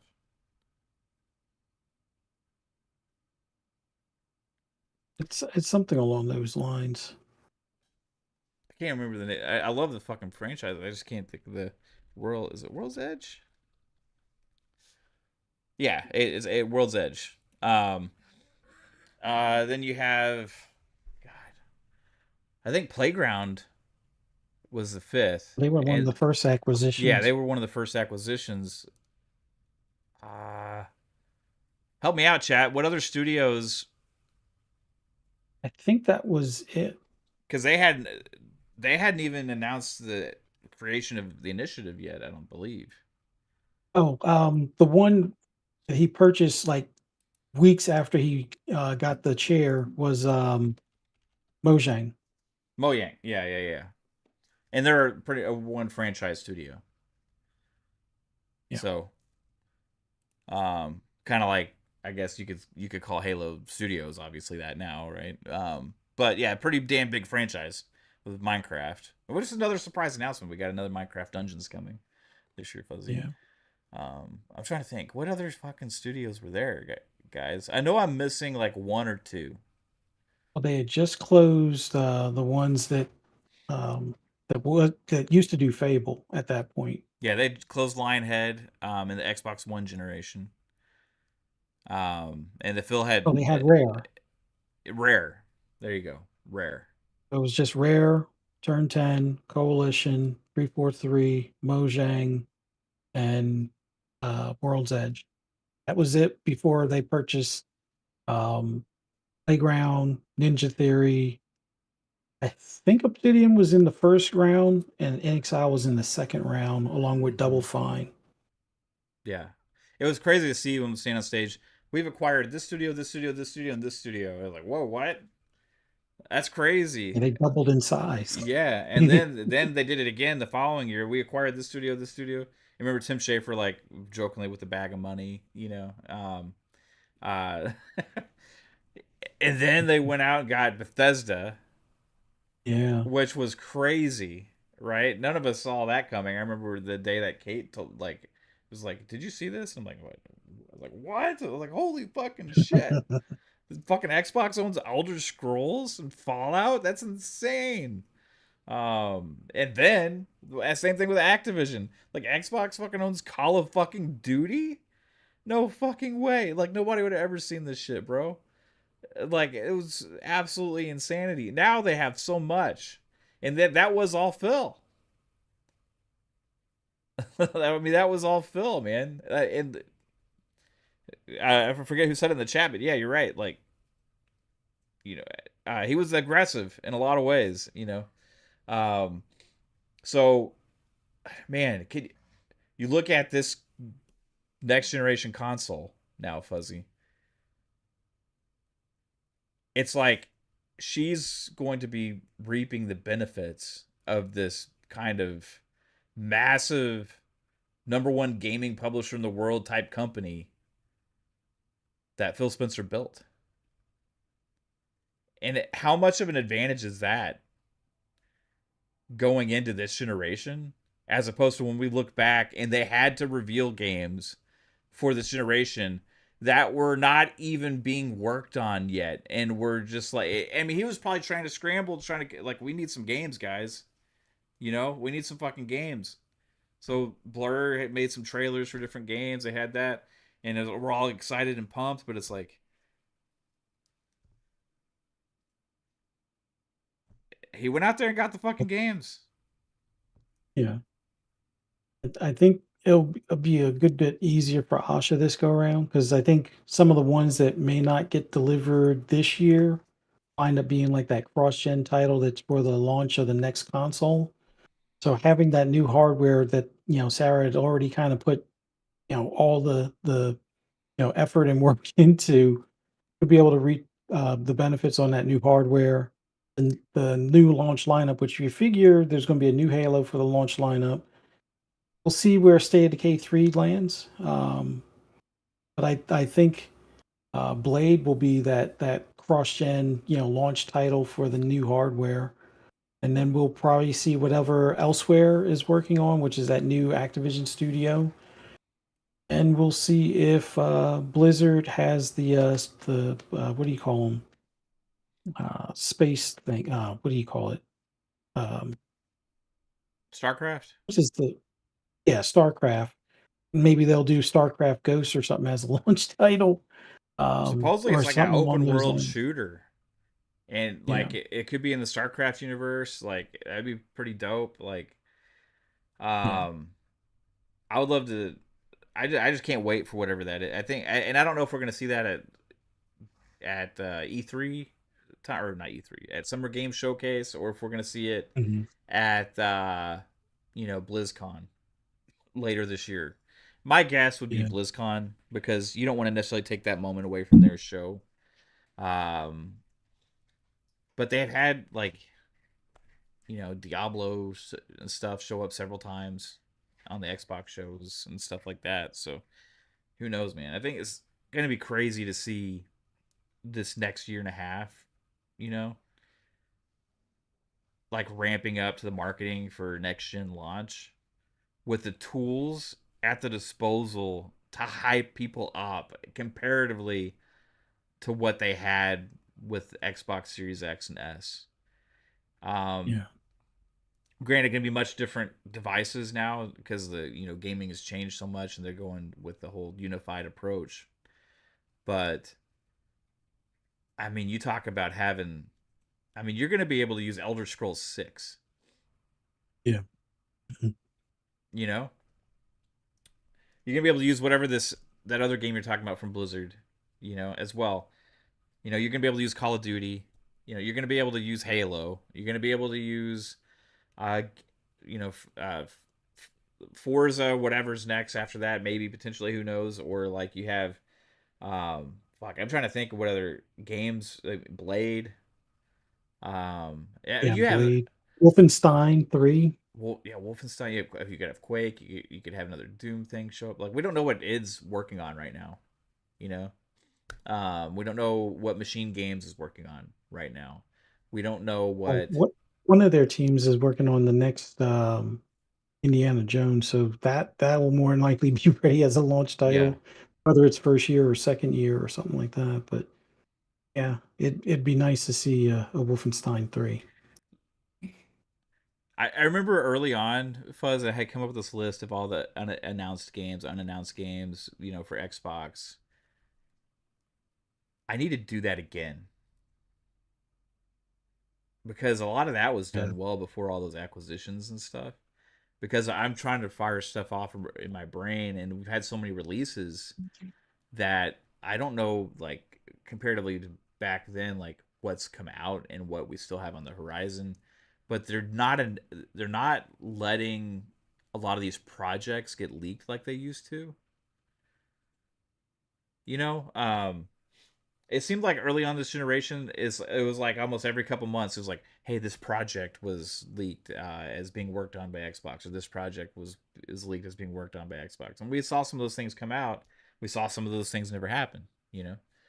But now it's like we have all these actual studios. I'm trying to paste together what does a launch lineup look like.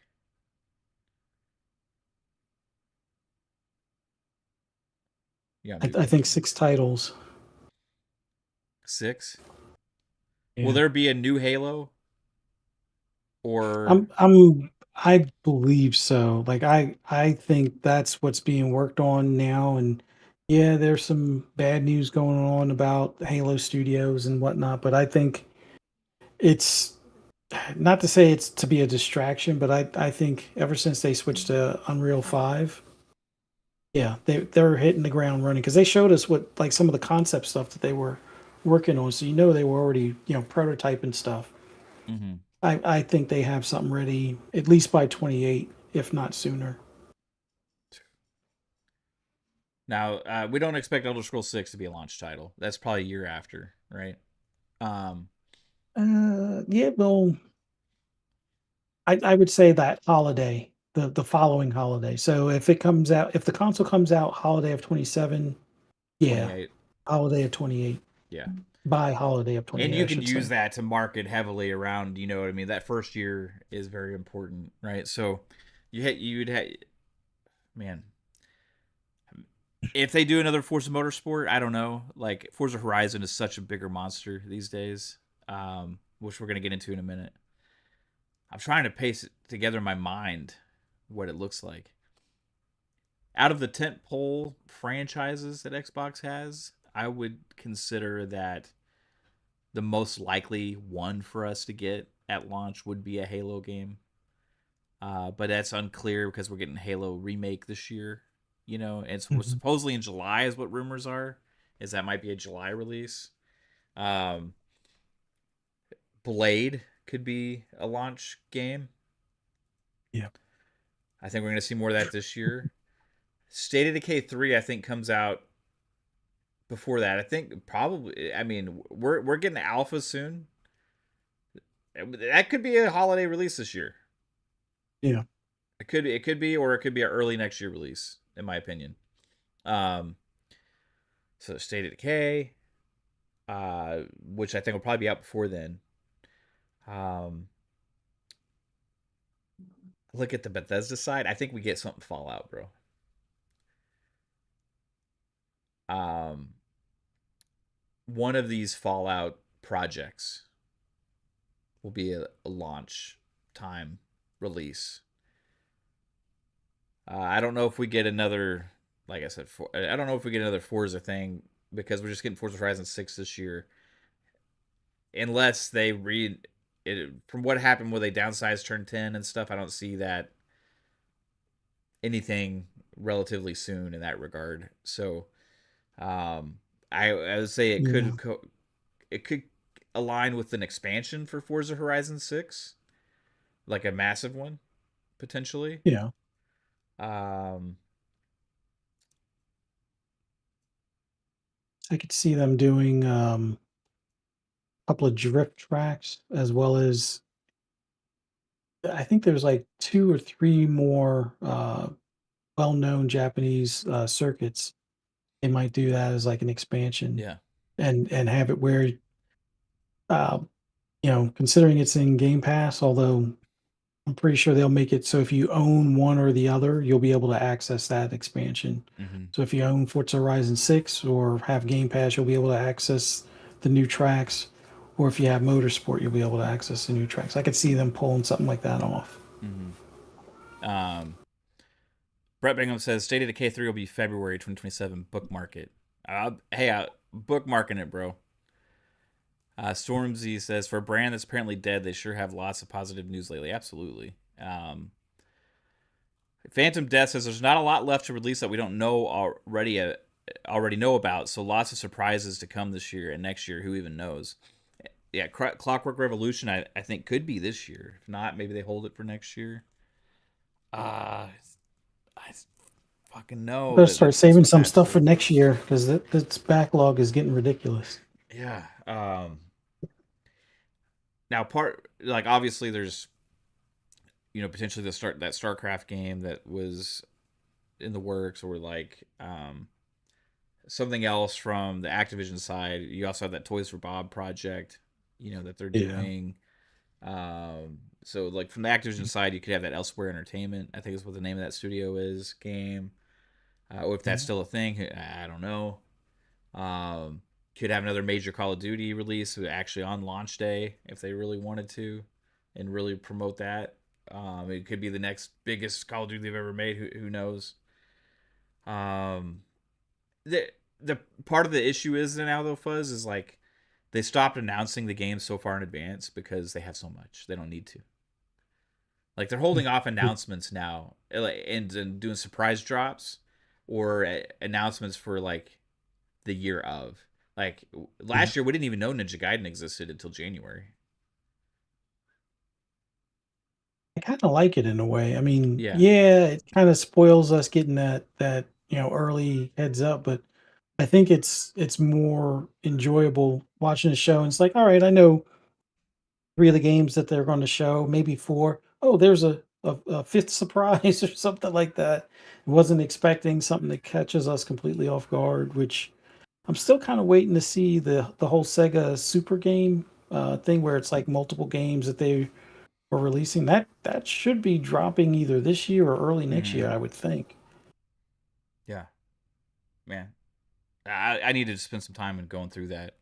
Uh, maybe I will and make a video because something like that like would take a long time to go through on a podcast. But Yeah. I I mean she is set up for success, guys. Like and Phil left her in a very like with the brand not necessarily in the best place in the eyes of some. Uh, but as far as setting up for success on having the tools available to her to be able to market the hell out of this thing, right? Be able to come out swinging with just games after games after games. Part of me is almost like, is that why he left when he did? It's like, okay, ABK is done, you know, all this stuff is done, right? We are leaving, like, the table is set, right? I have all the ingredients here, you know. Xbox has so many studios, so many games coming, new console on the way that's like mostly done. You have Game Pass that exists that has this treasure trove of subscribers to it. You have all these things, right? All these ingredients are here. Yeah, building this and doing this ecosystem, everything, it hurt our brand right now. But we are now the number one publisher in gaming, and we have a new device coming out. You have all of this at your disposal. Time for us to step aside. Hey, have fun with it. And it's like now she's like, okay, first thing I got to do, win trust back to the core, because the core is going to be the ones that are going to buy this thing first off, right? Console, console, console. Return to Xbox. Return to console. Build faith back in the core, because we don't want to lose the core. They're the ones that spend the most money, right?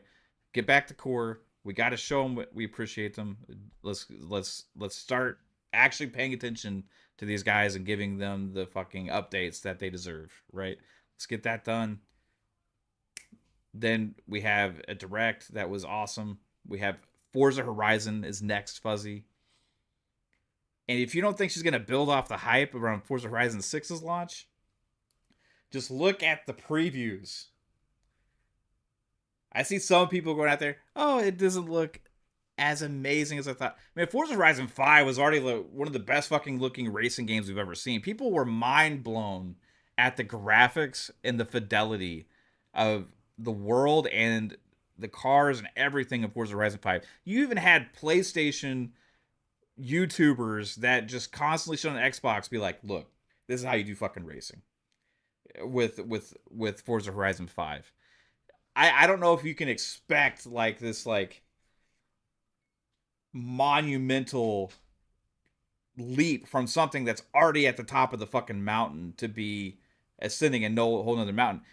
It already looks the best, and yes, it looks better, right? It looks better than the best, which is something that's amazing to see. And you see that in the videos and the previews, like right now. So you see some people try like say, I don't know what people expect at times. Like, however, for the most part, like across the board, these previews, I'm just seeing people being like, and this is what people have been playing the game. I can't stop fucking playing it, is what they're saying. They had a preview build of a limited amount of actual races to do. They had a limited amount of cars to use, right? But the world was available to them. And the world is what they fell in love with, and they can't stop fucking racing on it. Bro, like, and the videos that are coming out are at 30 frames because that's the preview build that was available to them as the quality mode, right? There's going to be a performance mode at launch as well. So I see some people trying to make a big deal about that. It's a preview build for one mode in the game. Limited amount of things in the game. Limited amount of cars. Limited amount of everything. Full game comes out. You're going to have everything available to us. Bro. Fuzzy, as Mr. Racing game enthusiast here, like, how pumped are you after seeing all these previews and this footage of Forza Horizon 6? I think the main thing to set it off for me were people running on the highways Yeah. where it's like extreme Tokyo Extreme Racer Mm-hmm. in that regard. Like that's all I wanted was those types of highways with that type of traffic. And I know some people were like, "Oh, it's not enough traffic." They're doing the open world mode. They're not doing the Horizon mode where it's against only AI and no real drivers. They'll have like your friends list and stuff like that. It usually winds up being a good bit more dense, and sometimes it can be annoying as far as the amount of traffic. But yeah, just that alone sold me on it. But the variety of biomes, the fact that it's 22 miles end to end, which I don't remember doing like a measure map, but I would say I think 3 was less than 13. And I know for 4, if you do a beeline through people's yards and break through those walls and stuff, you can probably get across the map in like 5 or 6 minutes or something like that. This being 22 miles, it's going to take you a bit unless you got like super handling on a hypercar Yeah. and that thing is doing like a buck 60 around every corner and 290 something down the straightaway. But yeah, it's I think the problem that Playground Games is going to have, and dare I complain, this game is going to be so good that I don't know what Forza Horizon 7 could possibly be Yeah. to pull people away from 6. Like the only two ideas I can think of is Germany with the Autobahn. I don't know if that would be as exciting, Yeah, but it's just I so know for long some and it would. straight. You know what I mean? It's like it's cool, but we're already driving unlimited speed limits anywhere.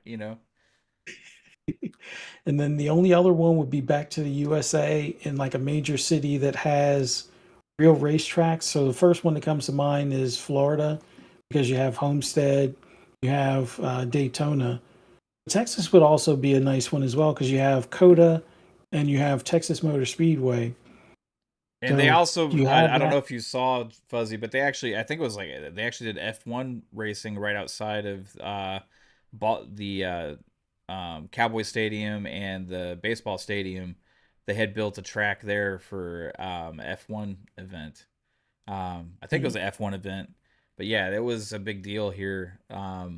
So they brought that here. They brought we have drag strips. Also, there's one in Ennis, which is not too far away, for where they actually hold like NHRA stuff and all that kind of stuff. I used to go to those things when I was a teenager and stuff, but it's still there, and you can go and like drag race. You know, it's like one of those places you can pay, you know, and go and race and stuff. And like, yeah, there's tons of tracks here, man. And then also, yeah, if they did, you got Dallas's backdrop, which is I'm just gonna say, mhm. you know, it's I been know rated at many one point. times of having one of the most beautiful skylines out there. Everybody, I can attest to this. It's absolutely gorgeous. Yeah, it would be cool, man. Underrepresented in gaming in general, Texas and especially Dallas. But yeah, I know at one point Texas had the most.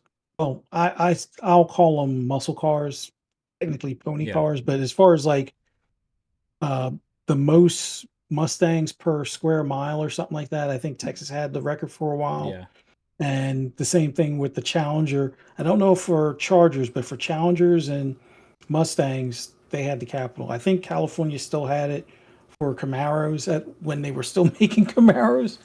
But yeah, for the most part, it would be a pretty decent state to focus the next, Forza Horizon on, or anywhere in the U.S. I know there's a lot of other, areas. Like a lot of people have said, like parts of Canada, you have, I'm pretty sure a wide variety of biomes and weather, yeah. so that would come into play.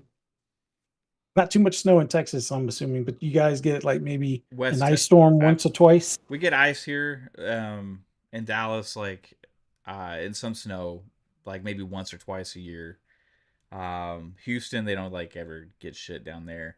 But West Texas, they actually, because the up northwest area in Texas kind of like get a lot of snow and Mhm, stuff in there in those areas. That's the thing about Texas too. People don't realize how many biomes there are in Texas, right? Because you have mountainous regions in the west and northwest and stuff. You have like more tropical environment down there by the ocean, like in the Gulf, near the Gulf, because you have like Houston. There's like palm trees everywhere, right? mhm, Then you have more of like the desert area. Then you have like wooded areas as well, like East Texas is pine trees everywhere, bro. Just nothing but pine trees. That's all you can smell, too. You go outside, it's fucking pine trees, you know? So yeah, it would be interesting to see that happen at some point. So if you want to do multiple biomes, it's possible, and that would also give them an excuse, Fuzzy, to make the biggest map they ever have, even bigger you get a than 1-to-1 of Texas. yeah, yeah. I mean, I don't know, like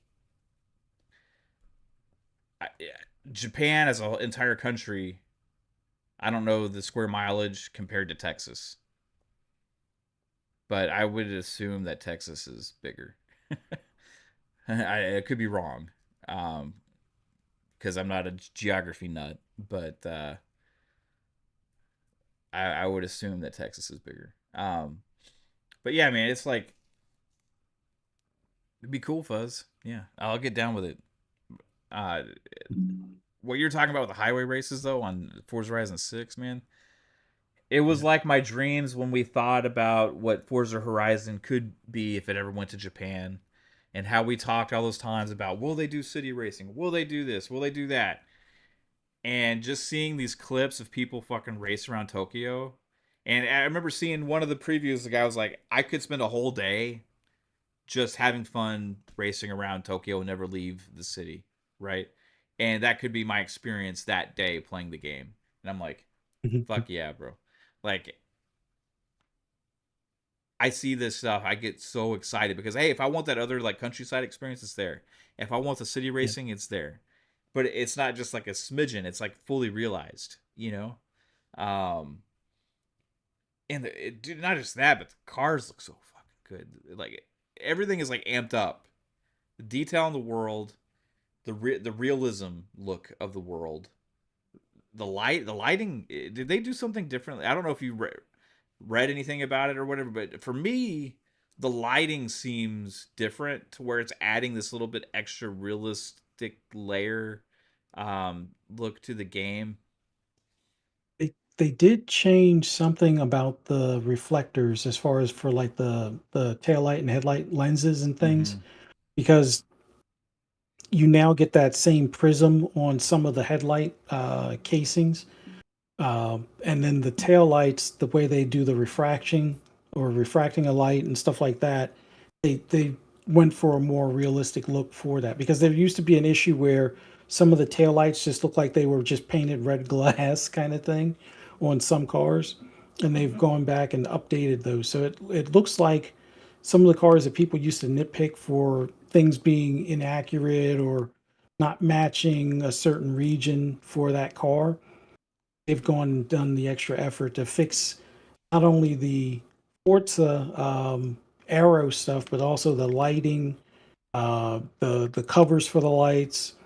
We're going to have that simulated tread wear on tires. Like they went the extra mile on this, and that's not even including like the audio that they've stepped up and improved, so you don't get all V12 sounding like the Lambo and stuff like that. So yeah, they definitely stepped some stuff up.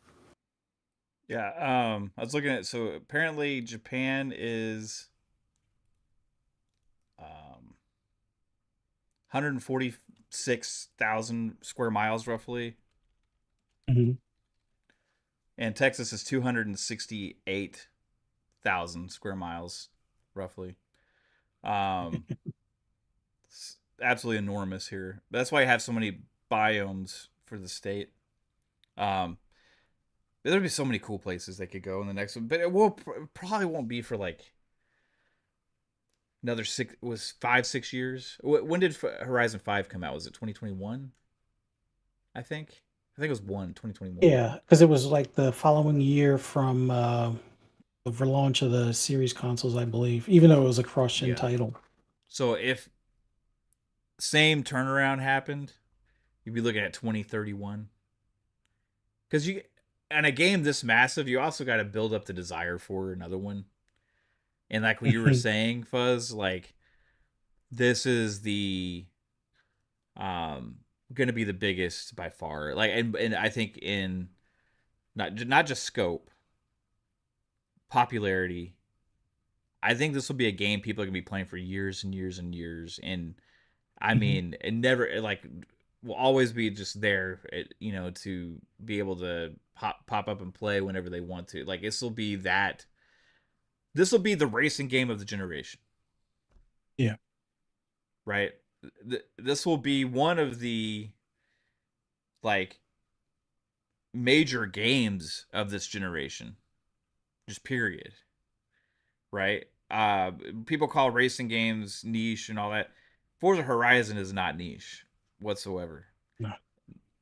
It captures the casuals, it captures the enthusiast, it captures a broad spectrum of gamers across the board, right?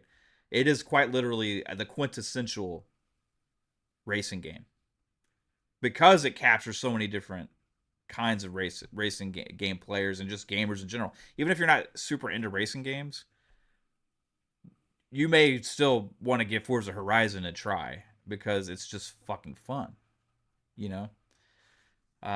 So I think we're gonna have this surpass somehow the popularity of Forza Horizon 5. So I think after this game comes out, you need to still build up that desire for another one. But what will do that, Fuzzy, I think more than anything, is the advancement of technology. So when you do have a next generation, there's the new graphics cards all out there. The Xbox has a new console out there, all that stuff. Then you'd be like, okay, well, that's when you get that real generational leap in fidelity. Even though I think it's always gonna be harder to look better than it does now, you know. But at that point, will it have path tracing? You know, on track. You know, like all that kind of stuff. You know, the stuff you're seeing now with the latest catchphrases and buzzwords. You know, like what will it be like 5 years after this year? That's how they're gonna sell it, I think. So I can only imagine, although like somebody in the chat said, I'm not even thinking about anything past 6 right now, but I can only mm-hmm. imagine it would be like GTA without weapons, but officially licensed cars.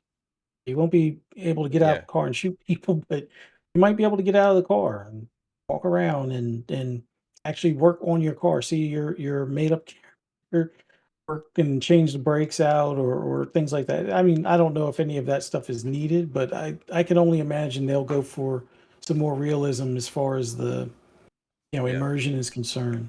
Like if we're already going to be able to go to each other's houses, see how we have the garage set up, and maybe they take it a step further and have like the arcade that we see in the corner. Maybe that's an actual like game like pole position or RC car or something like that.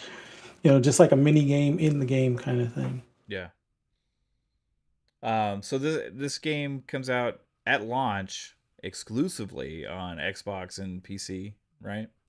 Hmm. Um, so you're having a timed exclusivity window there.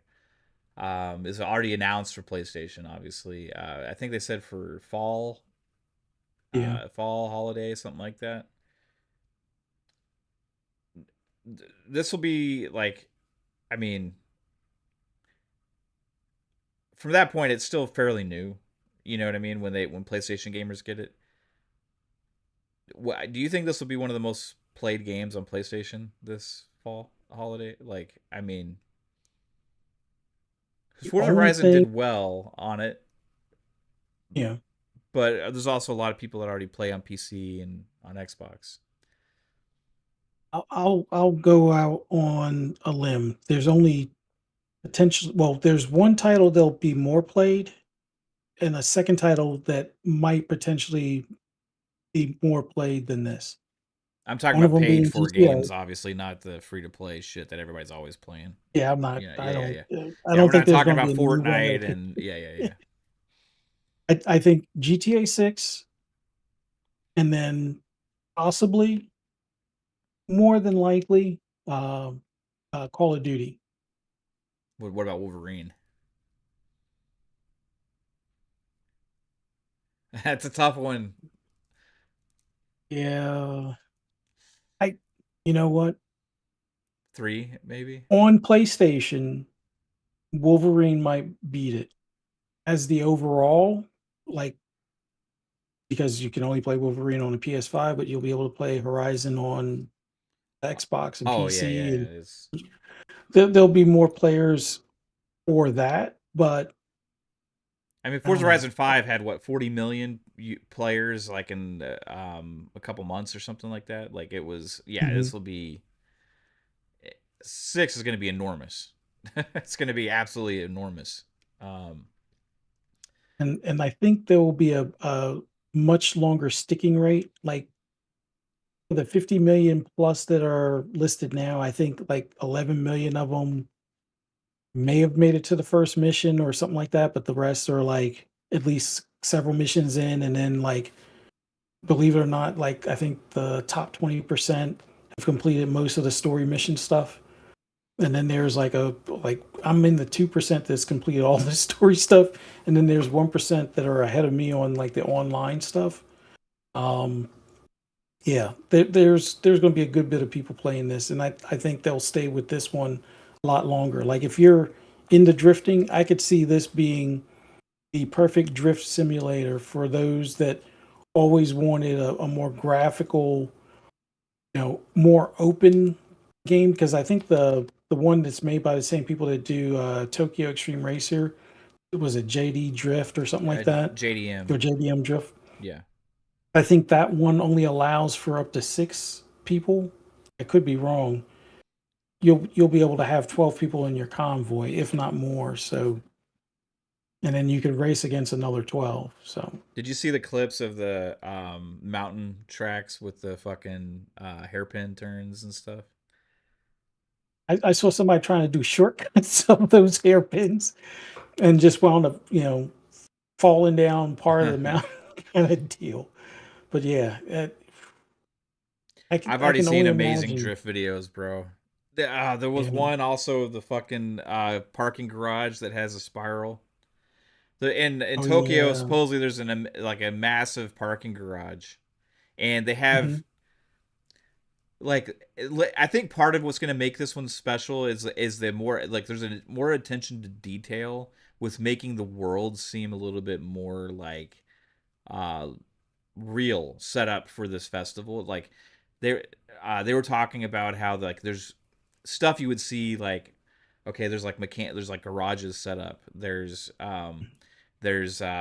like areas where there's like tires over here, just random stuff that feel like this stuff would be in place for like this kind of festival outside of this track. The tracks are accessible to race on when they're not being used. You know what I mean? As far as actual setup, actual tracks, right? You have um, meetup spots that are just always there. Yeah. You know, so like you can go and just park your car at one of these meetup spots. And I imagine playing online and just having this organic experience where just s- several of you just end up parking at this meetup spot, right? Okay, well then I'm gonna go to this parking garage, which is another meetup spot. But hey, we can drift as a convoy up the spiral fucking ramps. You know, like hey, let's head over to the fucking mountain area and just and I think besides just the set things that are going to be there for us to do, like hey, do this thing, do this thing, do this thing. I think this is the Forza Horizon that's gonna most capture the car culture of just the organic driving around with other people thing. You know what I mean? Yeah. And I think back to one game specifically that captured that better than any game I have played since, and that was Midnight Club Dub Edition. Yeah. Um, the online for that game specifically with the culture of everybody playing. It was like everybody wanting to show off each other's cars. It was like everybody organically, hey, let's go do this. Let's go. And that became the game, right? Now, Forza does that as well. But I think the part of the Midnight Club that kind of set that, it was like, there was this, like, I'm not gonna say the game was grounded because obviously you could jump off of ramps and do crazy shit and stuff in it, but there was the culture wise, it felt grounded in some ways, you know. And I think Horizon 6 is capturing from everything I've seen the spirit of the car culture of that region, which translates, I think, internationally, like worldwide, exceptionally well, like better than maybe any game I've seen. Um, that is a shared online experience, right?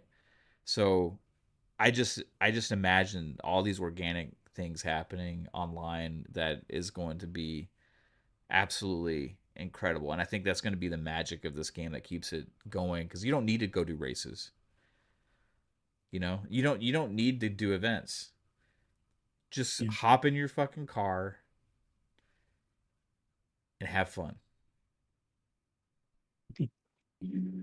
And I think the big thing for me, the car meets, and then it's like challenge mode. Hey, Yeah. take it to the highway. Let's see if this tune, can outdo your tune kind of thing. I know they probably won't implement pinks, but the fact that you'll be able to buy people's cars, Mm-hmm. liveries, and tunes from the car meets, it's pretty awesome. That Like, is right. Like, oh man, that's sick. You know. I want to buy it out, dude. I want to drive around in that fucking thing. Like, hey, I'm gonna steal your fucking car. I can't get Race for Pinks, but I'm gonna fucking have one. I want one just like that,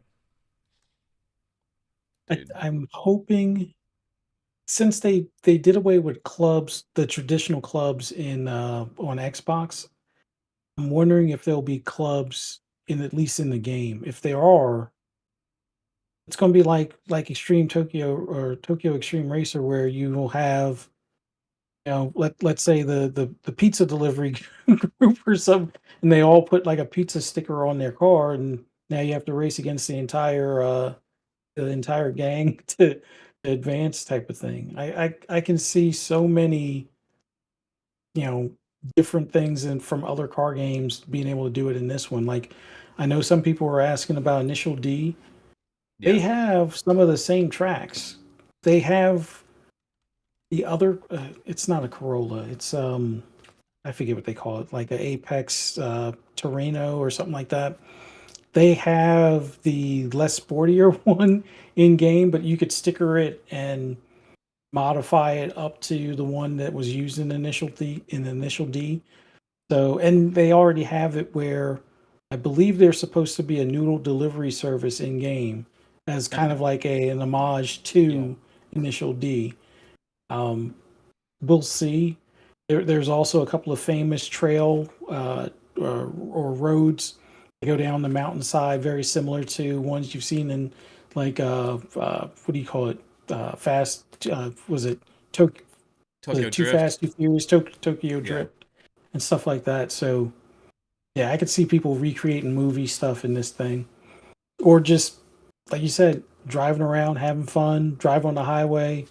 The big thing, since I know they'll have it as like a race or like an event, they're going to have the no hesi stuff. I mean, you could probably do the no hesi just through the regular traffic.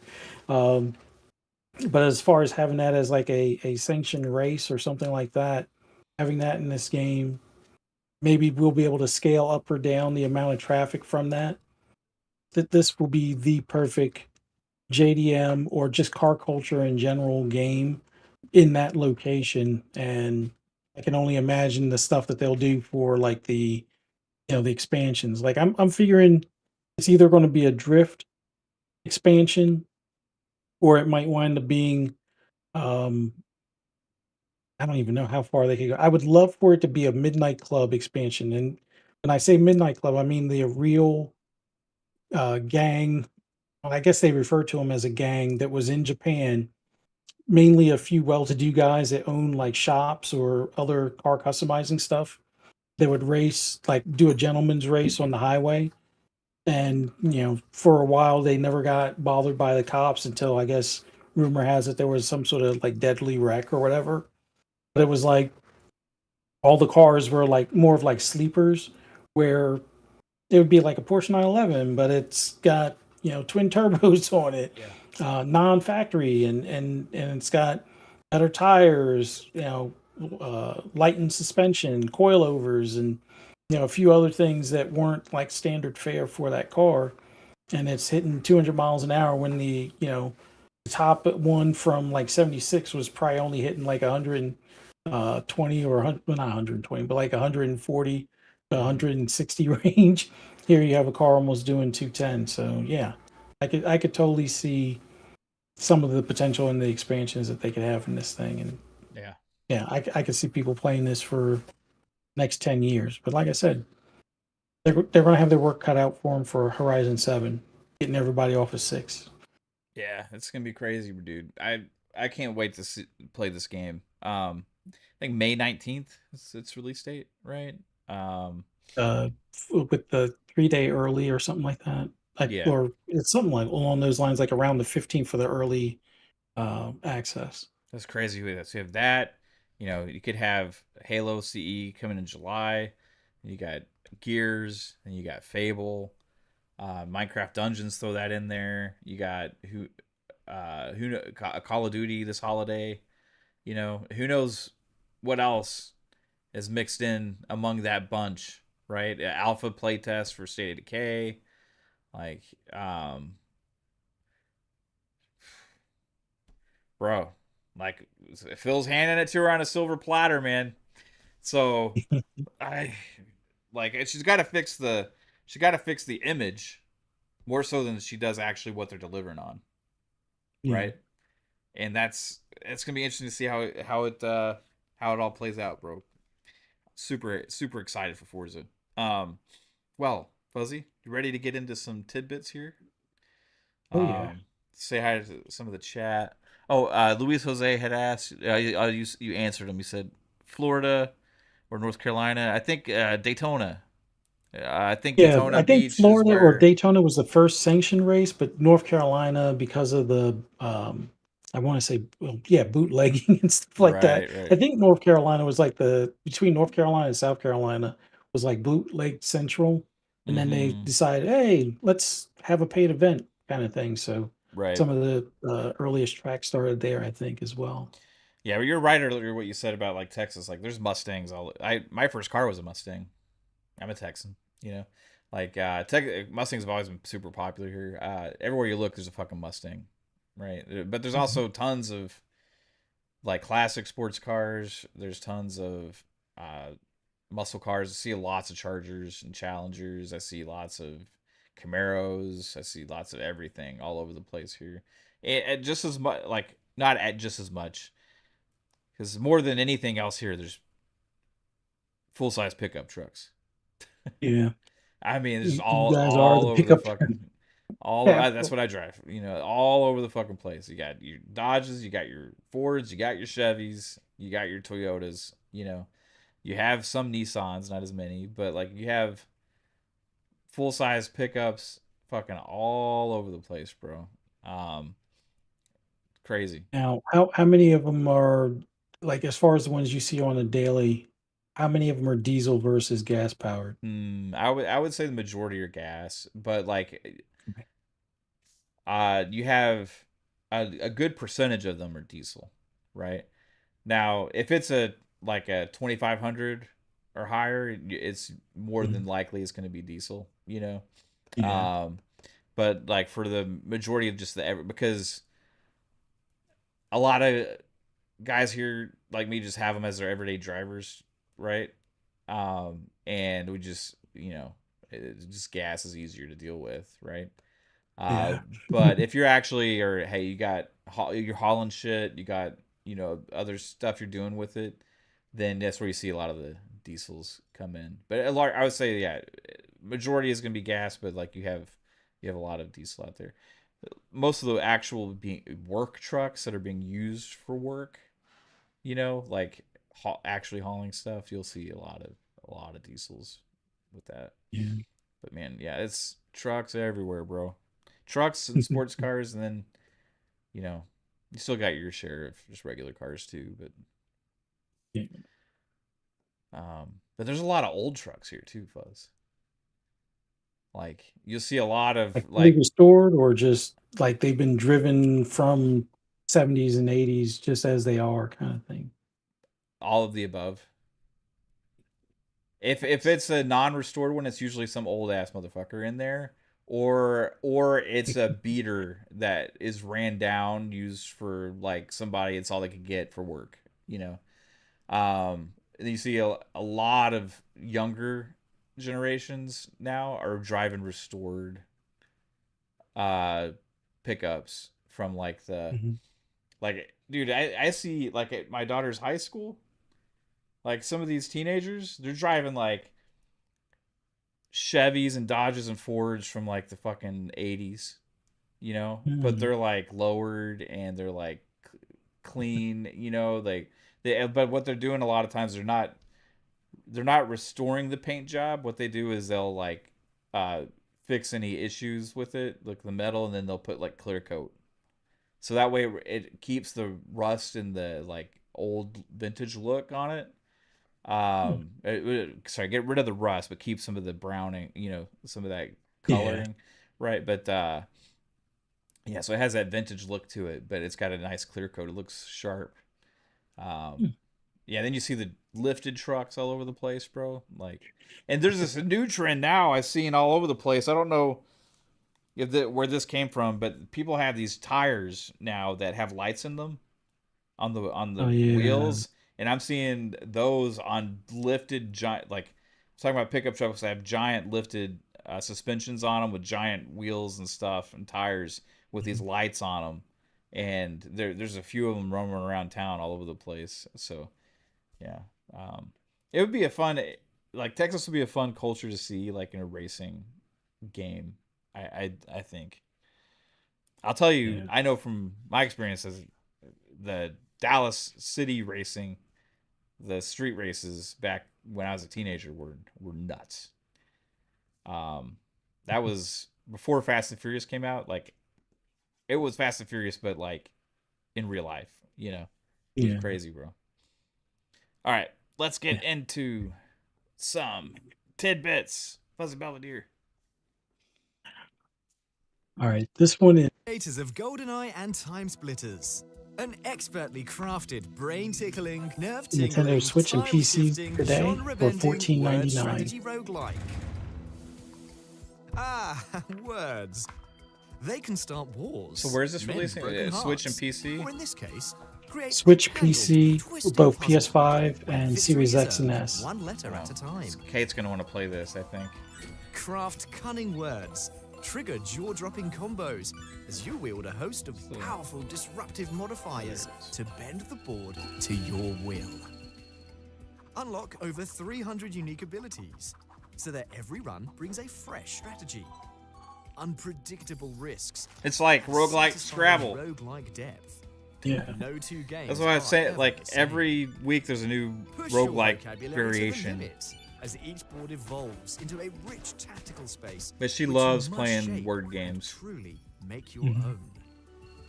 Accessible for all, yet endlessly deep for wordsmiths and tacticians. Are you ready? Yeah, to this one outsmart definitely the looks game? addicting. Yeah. Beyond Words, coming to PC, PlayStation 5, Xbox Series X, and Nintendo Switch. Are you up for the challenge? Beyond Play the free words. Steam All right, this next one is minus. I'm in the PC today as well for $17.99. I told him monsters lived outside. So I built walls, traps. I taught him to shape the maze. Never knowing the maze was shaping him back. And the labyrinth began to awaken. This looks around pretty him. cool. Corridors that remember, shift, and resist. Corridors I no longer fully command. The power he sought. So you say you're kind of like a dungeon answered master in setting up ways traps. I did Like not it foresee. almost seems like a I tower wanted to defense save element this in a way forsaken child. where you're trying to Instead, get rid of all the I enemies created before they a reach monster that even the end point or gods something. can't say. Yeah.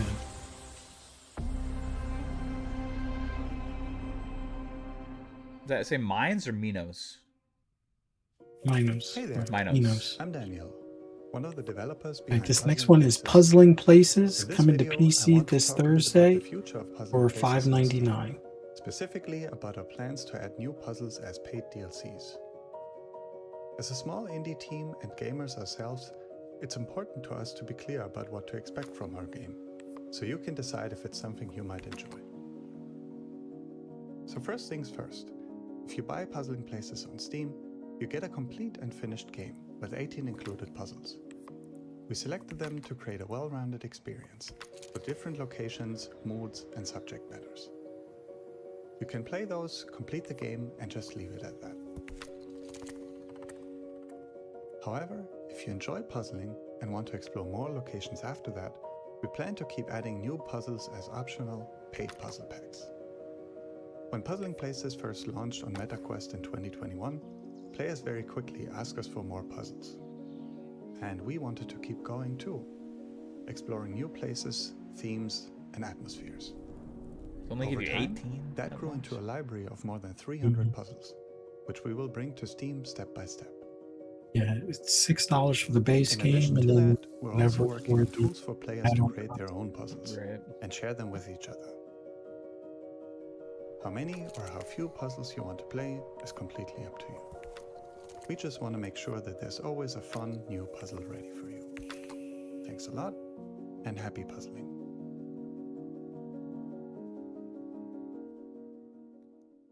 I don't know about that one.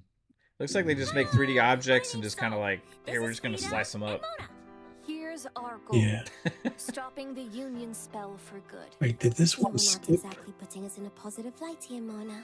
How about landing an arrow between your No. eyes? Okay, so this is Sunken Sky coming to PC this Thursday for $14.49.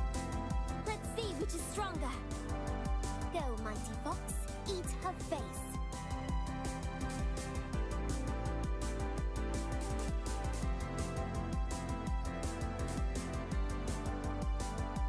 What the?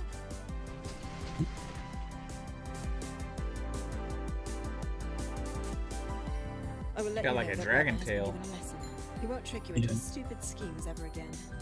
Leah bullies you? She just bullies everyone.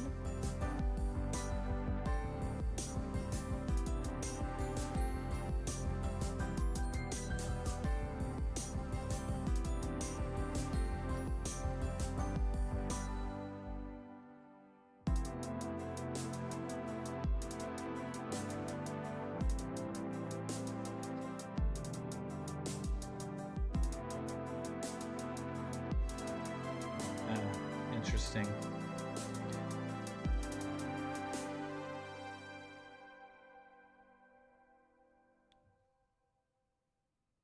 Sunken City? You said?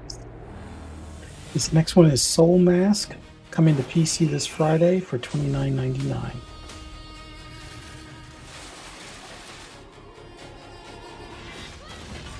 Egyptian gods.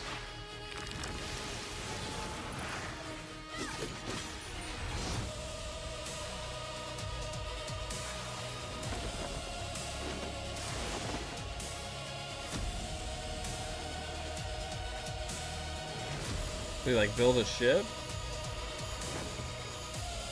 Yeah.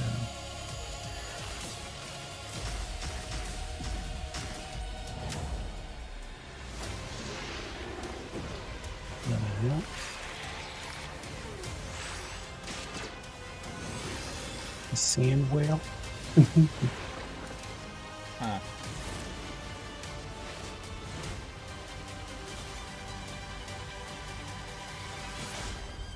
It's like I can see a lot of inspiration there from Stargate. Yeah. Right, this next one is Tiny Bookshop coming to PS5 as well as Series X and S this Friday for $19.99 or included in Xbox Game Pass Ultimate. Opening a tiny bookshop. Talking to people who actually want to talk. Oh, my tab crashed. Okay. And just do what you're good at.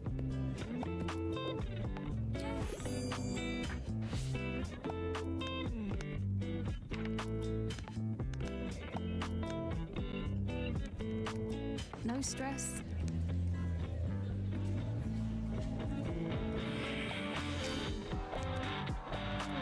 No drama. I missed so much chat. I didn't realize it wasn't moving. Just you, your books, friendly customers, and a town full of stories. Well, it's not just a dream anymore. Because Tiny Bookshop is out now Tiny on Steam Bookshop. for PC, Mac, and Linux. Sappho asks, will Forza Horizon 6 have PSSR? Probably. Well, I don't know. yeah, I can't imagine them not optimizing for it. This You'll next hear the PlayStation one, gamers. This is the best place to play. Is on console is what they'll say. The Pro Pro release. All right, this next one is Before I Go, coming to PS5, Series X and S, Nintendo Switch, and PC this Monday for $17.99.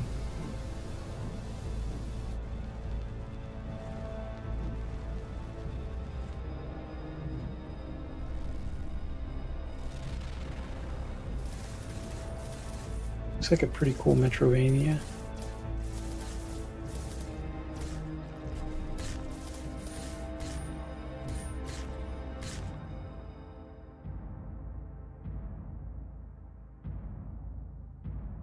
Razor Ultron asked if there was a lot of rust-free cars in Texas.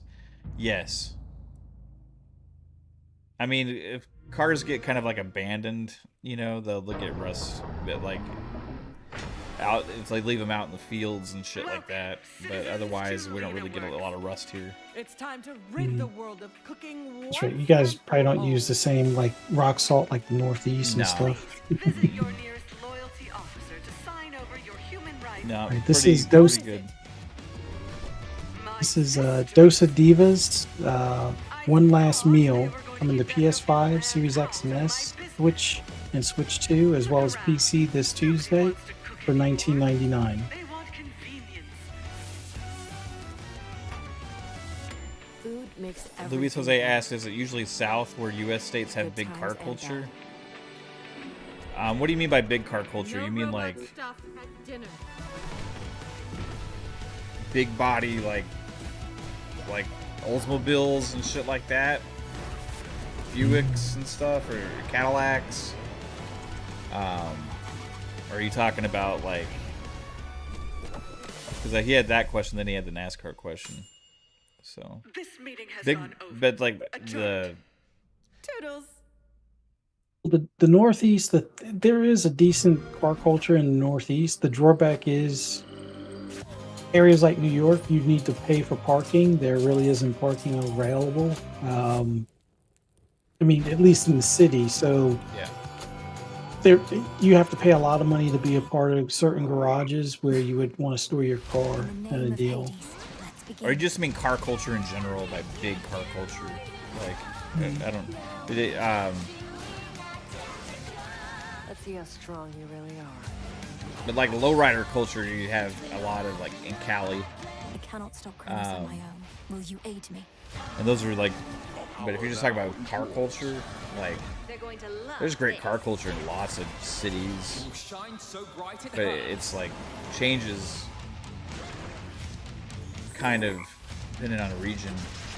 And if you're out in the country, there's great car culture there too. Vengeance for my It's just family. different, you know. Yeah. You got more muscle cars and trucks and stuff out in the country more so than you do in the city. You got more like sports cars and tuners, I would say, like modern. Meanwhile, beneath the blue team's base. All right, team. Oh, Huddle up. Hades 2, which just played, Next I'm going to game say started. Game So Pass head this to Tuesday, as well as PS5. You're on Oh, well, flight duty. Xbox Series S and X. So get creative. It's already on PC and Switch 2. This one here is called Last Flag, coming to PC this Tuesday for $14.99, I believe. Nice. Then we unleash our secret weapon. Looks like Team Fortress 2. team's listening. Yeah, You know that. kind of is with the flags. Suit. Do your thing and sneak past enemy lines to find that red flag. Kicking butt along the way. Brett Bingham asks, odds that Wolverine becomes the first multi-plat single-player game from PlayStation to make it to Xbox? Now once we have the flag, use Those that recent changes to Sony Studios and flag websites. carrier towards I don't know, man. It'd be interesting. Like, I long speculated on would any of the Marvel ones be in that, We got this in the bag. because Why do you still have that? You only got 4 seconds. that could come down from higher with licensing deals, you know. Bingo. All right, team. New plan. Just wing it.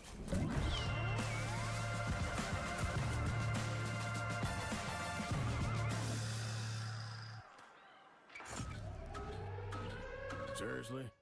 That the Imagine Dragons guy playing it on that clip. All right, this is a big one. Replaced, coming to Series X and S and PC this Tuesday for $24.99, or included in Xbox Game Pass Ultimate. Oh yeah, here's a big one. Man, how do you feel about trucks that are lifted only in the front? I think Honestly, I don't really care for the lifted truck look in general. I I prefer actually more of like a standard or lowered actually look. And I don't mean lowered substantially, but if you got like a older truck and it's kind of hot rodded, it just looks fucking badass, bro. If you want to see what I'm talking about, go check out like that show Fast and Loud that was on for a long time. They do a lot of those, and I see a lot of those driving around all the time, man. And I always want to hop in one and fucking go. I want to hop in like a 80 something bench seat stick shift Chevy or Ford, or, you know, and with a fucking souped up engine in it and just go, bro. So after my Mustang, I had a Ford Ranger. It was a 5-speed, and it was fun as hell to drive, bro. It didn't have a lot of power, but it was fun as hell to drive. Luis Jose, I mean in general, yeah, but more in lines of racing, collecting cars, modifying that, like that stuff. I would say, man, you're probably gonna see Florida, Texas, and California, and then up in probably like New York are probably some of the areas where you'll see the most. But I would say Cali, Florida, and Texas probably have the biggest like car cultures for that kind of stuff. Okay, gang. Get the key, find the bathroom, and don't. All right, this next one is called We Gotta Go, coming to PC this Tuesday. Now, I saw one place showing $9.99 as the price. I'm not sure if this might be a free-to-play. I know they do have a demo available now on PC. So we'll see what the pricing is for next Tuesday.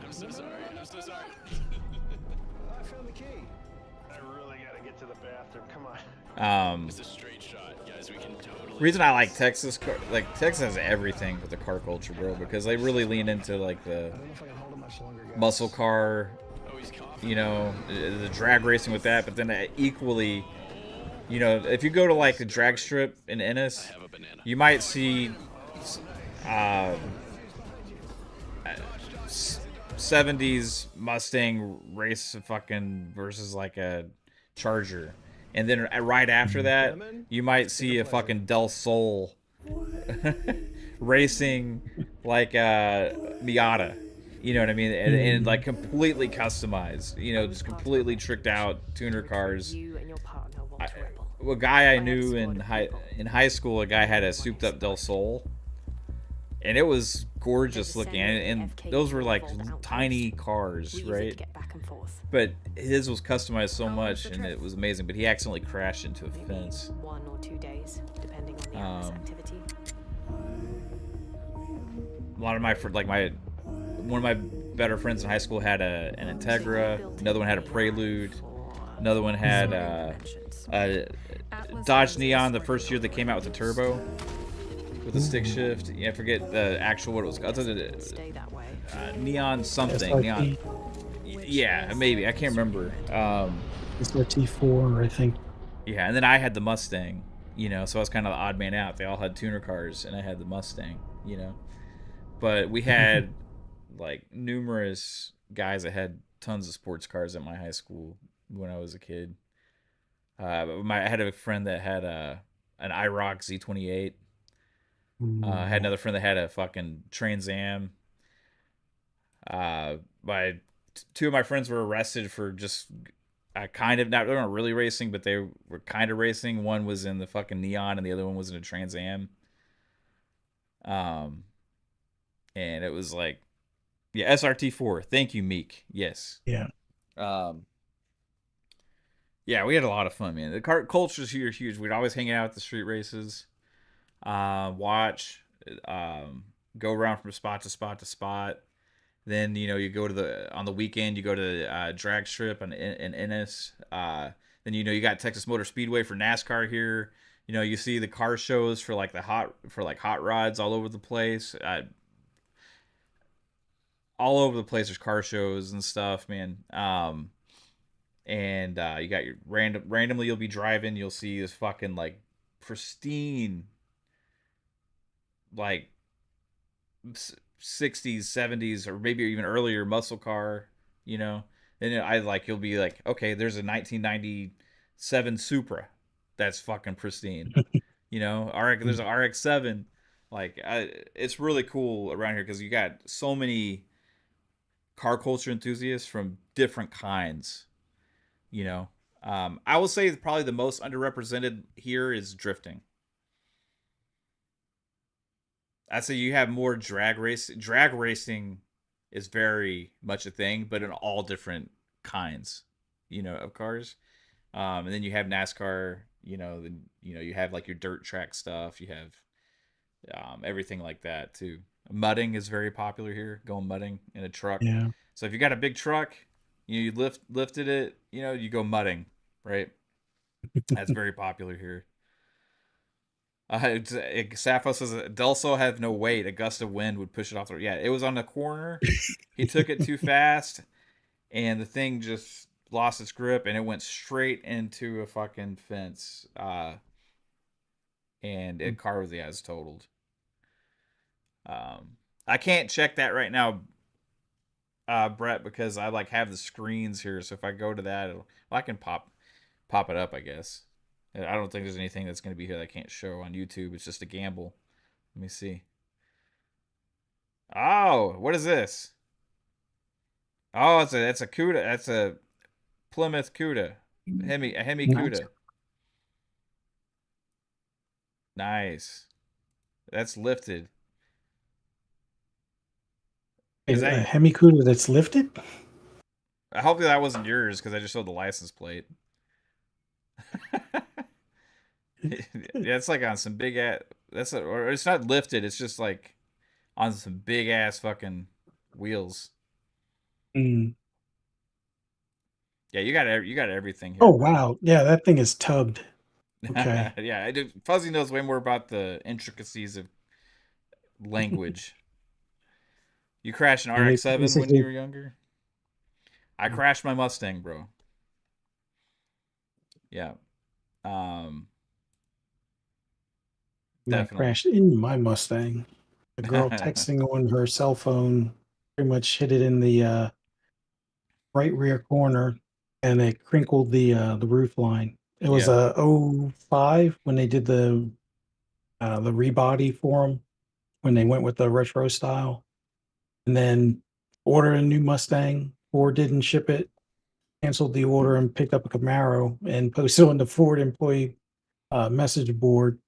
And they were like, "You'll regret your purchase." And then I guess the guy that was in charge of their motor pool or whatever to ship it out was like, "Sorry, you couldn't wait for your car. It shipped out. Blah blah blah." It Yeah. was like 3 days or whatever after the deadline I gave them. Which at that point the car was on order for 6 months, and it's a whole run on Yeah. story. But if you look up, um, FU Mustang or something like that, or a new Camaro owner, you'll probably find that message board post where a whole bunch of Ford employees try to gang up on me on it. But It's crazy. yeah, my 2010 Camaro was sweet, and it used to sound like NASCAR after I did the cam lifters, headers, Mhm. Corsa exhausts, and a whole bunch of other work that a buddy of mine did for me.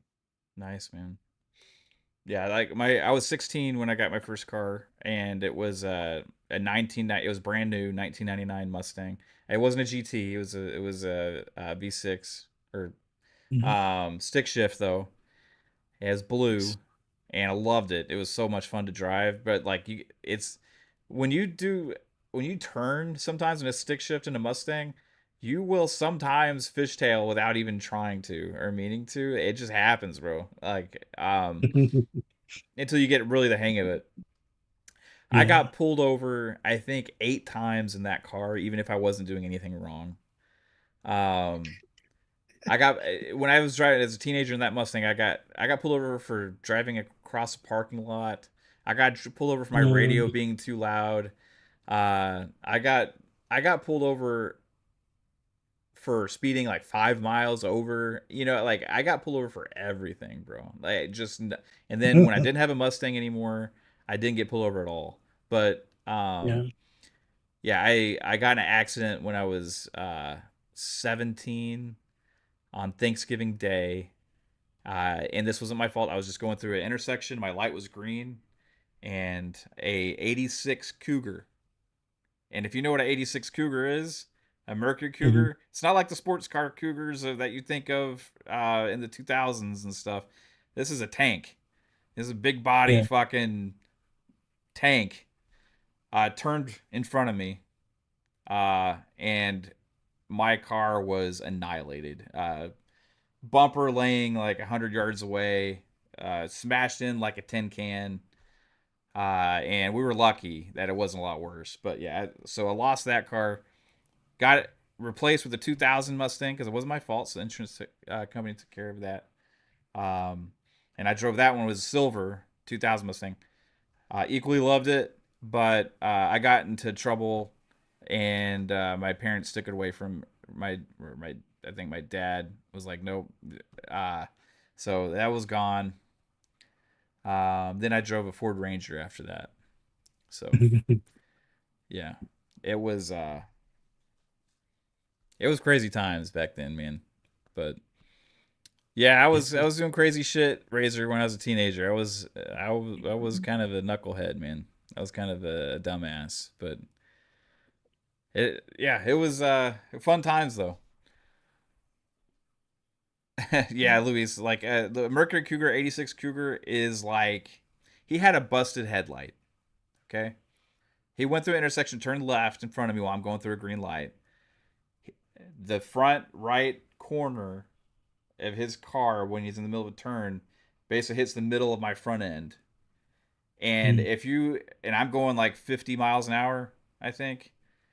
And it's pretty much like hitting a brick wall. If you're in a Yeah. Mustang at that now, if I'd have been in like a Mustang from like the 80s or 70s or 60s, probably different. But this was brand new, so this like was something that is made out of fiberglass. You know, is what it Yeah. feels like, and it's like just crushed. I kept the pictures of my car in my wallet for years and years, just like as a reminder of how crazy that was, and how lucky I was. But it ended up just falling apart at some point. But yeah, look up an '86 Cougar.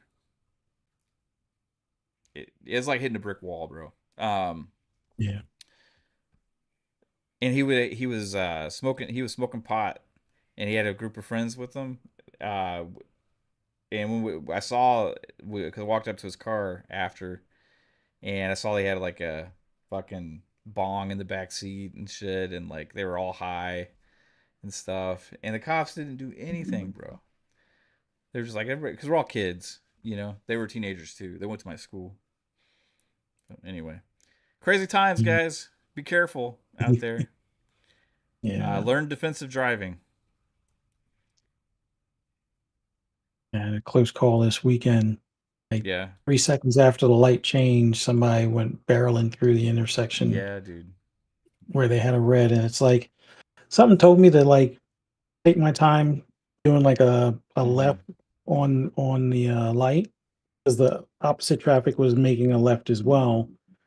I'm like, well, I want to make sure they're going. They didn't go, and then as soon as I started to move, I'm like, uh, Yeah.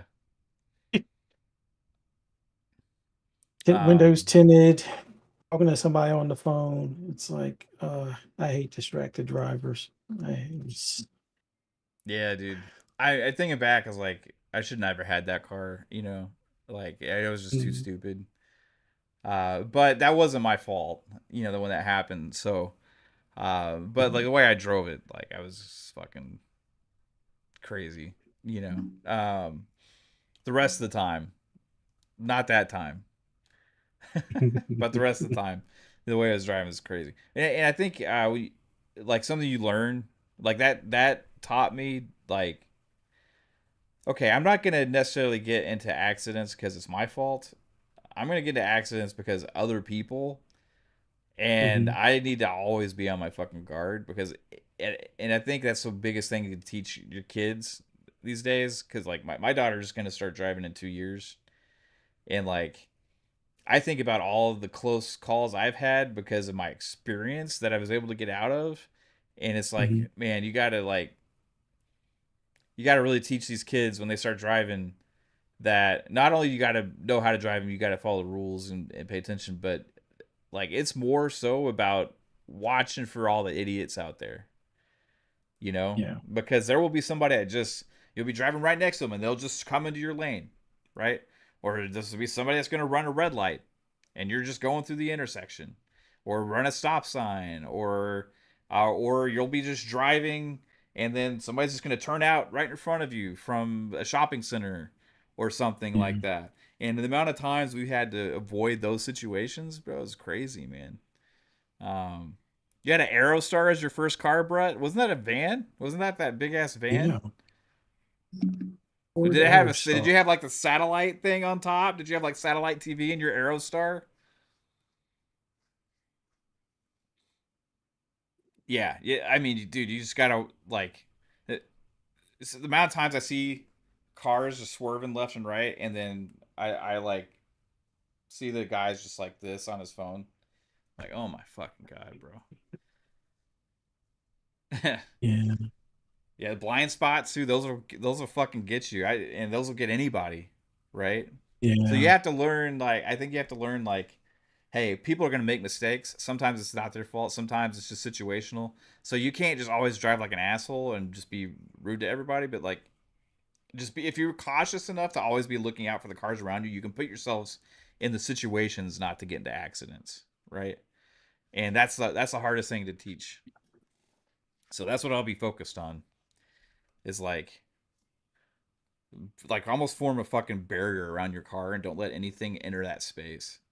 Just always keep distance away from everything. In Yeah. 2004, nice, bro. No satellite FBI surveillance pack. Dude, that's awesome, man. Um, driven a lot of cars over the days, but thanks everybody for tuning in to this episode of Fun Speculation Podcast. Fuzzy, thanks for being here. Thanks for doing tidbits. Tell everybody where they can find you, sir. As always, love doing this podcast with you, Mav, on Thursdays and just talking about all the exciting things that Xbox got going on and, this showcase and, you know, Forza Horizon 6 coming up. Yeah, this is going to be a pretty awesome year. And it seems like it's just getting started. But for those who want to hear my rambles and rants on anything gaming, just do a search for Fuzzy Belvedere on social media and you'll be able to find me. And also check out Fright Night with Ferocious Fee Fridays at 6 p.m. Eastern Standard Time. Hope to see you guys there. And Mav, let everybody know where they can find you. Yeah, right here, everybody. We'll be back next Thursday. And also stay tuned in case I do any other random streams. Something crazy happens in the gaming world. You never know. You might see a Mavcast pop up. Also, I'm meaning to make some videos. I know I keep say this all the damn time. I need to get to it. So at some point, you might start seeing those pop up. So just keep an eye out for those. And if you can, hit the like button, hit notification bell, sub to the channel. If you're watching, audio listeners, appreciate all of you as well. If you leave a review on audio platforms, it helps people find us there. But appreciate everybody here in the chat. I hope you all have a good one and take it easy. Peace out.